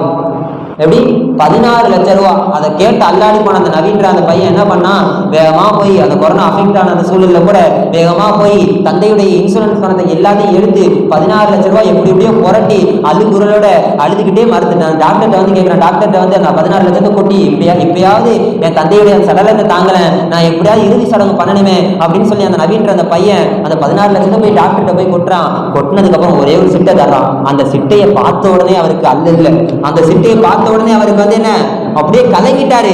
டாக்டர் மருத்துவரை பார்த்து சொல்றாரு, இந்த மாதிரி நான் 16 லட்சம் ரூபாய் உங்கள்கிட்ட கொடுத்தேன், ஆனா வெறும் 11 லட்சம் ரூபாவுடைய அந்த பதிவு தான் இதுல இருக்குது, மீதி 5 லட்சம் எங்குங்க அப்படின்னு கேட்கும்பொழுது அவர் சொன்னாரு, சங்கை குருதான நடுவர் அவர்களே, அந்த நேரத்தில் அந்த டாக்டர் சொன்னாரு, இந்த 16 லட்சம்ன்றது உன் தந்தை 20 நாள் பெட்ல இருந்ததுக்காக ஆகக்கூடிய அந்த செலவு தான் இந்த 16 லட்சம். அது அல்லாம இடையில உனக்கு கொரோனா அஃபெக்ட் ஆனிச்சுல, நீனும் உனக்கு சிகிச்சை கொடுத்தோம்ல, அதனால அதுக்கு எக்ஸ்ட்ரா நீ தான் 2 லட்சம் தரணும். எனவே நீ 2 லட்சம் இனிமே, அதாவது 18 லட்சம் ரூபாய் நீ கொடுத்தாதான் உன் தந்தையினுடைய சடலத்தை கொடுப்பது மட்டுமல்லாம உன்னையும் ஆஸ்பத்திரியை விட்டு வெளியேற்றோம்னு சொல்லி மனசாட்சியே இல்லாம சொன்னார்கள் இந்த மருத்துவர்கள். ஆக சகிப்புதான நடுவர் அவர்கள் எந்த அளவிற்கு மனித நேயம் என்பது இன்றைய காலகட்டத்திலே ரொம்ப மோசமாகி கொண்டிருக்கிறது பாருங்கள். அது மட்டுமல்லாமல் ஆக்ராவில் வந்து ஒரு மருத்துவமனை இருக்குது. அந்த மருத்துவமனையில இங்க இருக்கிற மாதிரி தான், எப்படி இங்க இருக்கிற மாதிரி வந்து ஆக்சிஜன் தட்டுப்பாடு, ஒரு தனியார் மருத்துவமனை ஆக்சிஜன் தட்டுப்பாடு ஏற்பட்டுருச்சு. அதனால என்ன பண்றாங்க, கொரோனாவாசிகள் அதிகமாக இருக்கிறதுனால ஆக்சிஜன் என்ன பண்றது தெரியாம மருத்துவர் அந்த குழுக்கள் எல்லாம் ஒன்று சேர்ந்து ஒரு மீட்டிங் போட்டு இந்த ஆக்சிஜன் என்னடா பண்றது அப்படின்னு யோசிச்சுட்டு இருக்கும்போது அவங்க சொல்றாங்க, இந்த மாதிரி கொஞ்ச நேரம் நம்ம ஆக்சிஜனை நிறுத்தி வைப்போம். நம்ம ஊர்ல கரண்ட் போதுல கரண்ட்டை நிறுத்தி வைப்போம்னு சொல்லுவாங்கல்ல, அதே மாதிரி ஆக்சிஜனை கொஞ்ச நேரம் சில மணி நேரம் நிறுத்தி வைப்போம், அதுக்கப்புறம் மறுபடியும் ஸ்டார்ட் பண்ணிக்கலாம், ஆன் பண்ணி விட்டுக்கலாம் அப்படின்னு சொல்லி அந்த ஆக்ரா நகரத்தில் உள்ள அந்த மருத்துவமனையோட அந்த மருத்துவர்கள் சொன்ன உடனே அந்த ஆக்சிஜனை சில மணி நேரம் நிறுத்திட்டாங்க. சில மணி நேரம் நிறுத்தியதற்கு பின்னால மறுபடியும் ஆன் பண்ணி பார்க்கும்போது தெரியுது, சங்கை குருதான நடுவர் அவர்களை சிந்தித்து பார்க்க வேண்டும். அவங்க ஆன் பண்ணி பார்த்ததுக்கு அப்புறம் தான் தெரியுது, அந்த சில மணி நேரத்துல உயிரிழந்தவர்களினுடைய எண்ணிக்கை சுமார் 22 பேர் மூச்சு திணறி உயிரிழந்தாங்க. அந்த சில மணி நேரம் கிடைக்காத அந்த ஆக்சிஜனின் காரணமாக மூச்சு திணறி இறந்தார்கள் என்று சொன்னால் இந்த மருத்துவர்களுக்கு தெரியும், ஏற்கனவே ஆக்சிஜன் கொடுக்கலன்னு சொன்னா இவங்க உயிரிழந்துருவாங்க, மூச்சு திணறும் தெரியும். இருந்தாலும் அந்த ஆக்சிஜனை பாதுகாக்கும் பொருட்டால இவங்க வந்து 22 பேர் என்ன 50 பேர் உயிரிழந்தாலும் பரவாயில்லை அப்படின்னு சொல்லி துணியக்கூடியவர்களாக இருந்தார்கள் இந்த மருத்துவர்கள். ஆக அது மட்டும் இல்லாம இந்த அரசாங்கம் எந்த அளவுக்கு கொரோனாவினுடைய நேரத்தில் இருந்துச்சுன்னு சொன்னா, எப்படி இருந்துச்சுன்னு சொன்னா, மாட்டுக்கு மாஸ்க் போடும், மனிதனுக்கு டாஸ்க் போடும். அரசாங்கம் கொரோனாவினுடைய நேரத்தில் மாட்டுக்கு மாஸ்க் போட்டுச்சு, மனிதனுக்கு டாஸ்க் போட்டுச்சு. வேக்சின் வேணுமா, போடு, காசை கொடு, காசை கொடு. ஆக்சிஜன் பெட்டு வேணும், ஆக்சிஜன் வேணுமா, பெட்டு காசு காசு அப்படி சொல்லிட்டு எல்லாம் ஓடு ஓடு ஓடு ஓடு சொல்லி பல டாஸ்கை கொடுத்து 144 தடை உத்தரவு, ஊரடங்கு, தளர்வு ஊரடங்கு, ஊரடங்கு, முழு ஊரடங்குன்னு சொல்லி பல டாஸ்குகளை கொடுத்து பல மனிதர்களையே ஒன்றுமில்லாமல் ஆகிவிட்டது இந்த அரசாங்கம். இறுதியாக ஒரு சில வார்த்தைகளை சொல்லிக்கொண்டு என்னுடைய உரையை முடித்துக் கொள்கிறேன். ஆக இந்த கொரோனாவினுடைய நேரத்தில் மருத்துவமனைகள் இன்று மருத்துவமனைகளாக இல்லை, மாறாக மருத்துவம் அணைகளாகத்தான் இருக்கிறது. அதே போன்று அரசு இன்று மனித நேயமிக்க அரசாக இல்லை, மாறாக மணி நேயமிக்க அரசாகத்தான் இருக்கிறது நடுவர் அவர்களே. ஆக எங்கே இருக்கிறது மனித நேயம், எங்கே இருக்கிறது மனித நேயம்? அதுவெல்லாம் ஒரு மாயம். இதோ வெளுத்து போச்சு எதிரணியின் சாயம், இதோ வெளுத்து போச்சு எதிரணியின் சாயம். இதனால நான் பேசுனதெல்லாம் கேட்டு உங்க மனசுல ஏற்பட்டிருக்கும் சில காயம். அதனால நான் உங்ககிட்ட கேட்கறதெல்லாம் சரியான நியாயம் என்று சொல்லி கொரோனாவினுடைய நேரத்தில் மனித நேயம் வீழ்ந்தது என்று சொல்லி என்னுடைய உரையை முடித்துக் கொள்கிறேன்.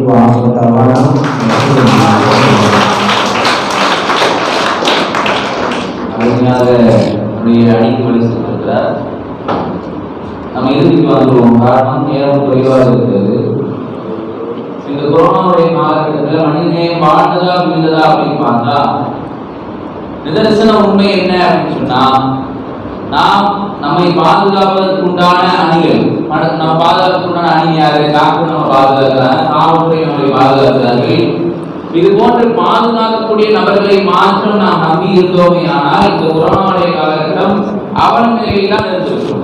ஆனால் அதையெல்லாம் தாண்டி சில சமூக ஆர்வலர்கள், சில மனிதர்கள் தாமாக முன்வந்து பல சேவைகளை செய்ய போய்தான் இந்த கொரோனாவுடைய காலகட்டத்தில் நாம் எல்லாம் இங்கு செல்வமாக அமர்ந்திருக்கிறோம் என்று சொன்னால் அவர்கள் செய்த சேவைகள் தான். உண்மையில் நாம் பார்க்கும் பொழுது இந்த கட்டத்திலே, இந்த கொரோனாவுடைய காலகட்டத்தில் மனிதநேயம் வாழ்ந்துதான் இருக்கிறது. ஆனால் இந்த அவையில் நாம் சிறப்பாக பேசிய அந்த நபர்கள் யாரும் பார்க்கும் பொழுது சிறப்பாக பேசினது யார், நல்ல முறையில பாயிண்ட்ஸ் எடுத்து தரமான முறையில பதிலடி கொடுத்தது யார் அப்படின்னு சொன்னா வீழ்ந்தது என்ற அணிதான் என்று சொல்லி தீர்ப்பை வழங்கி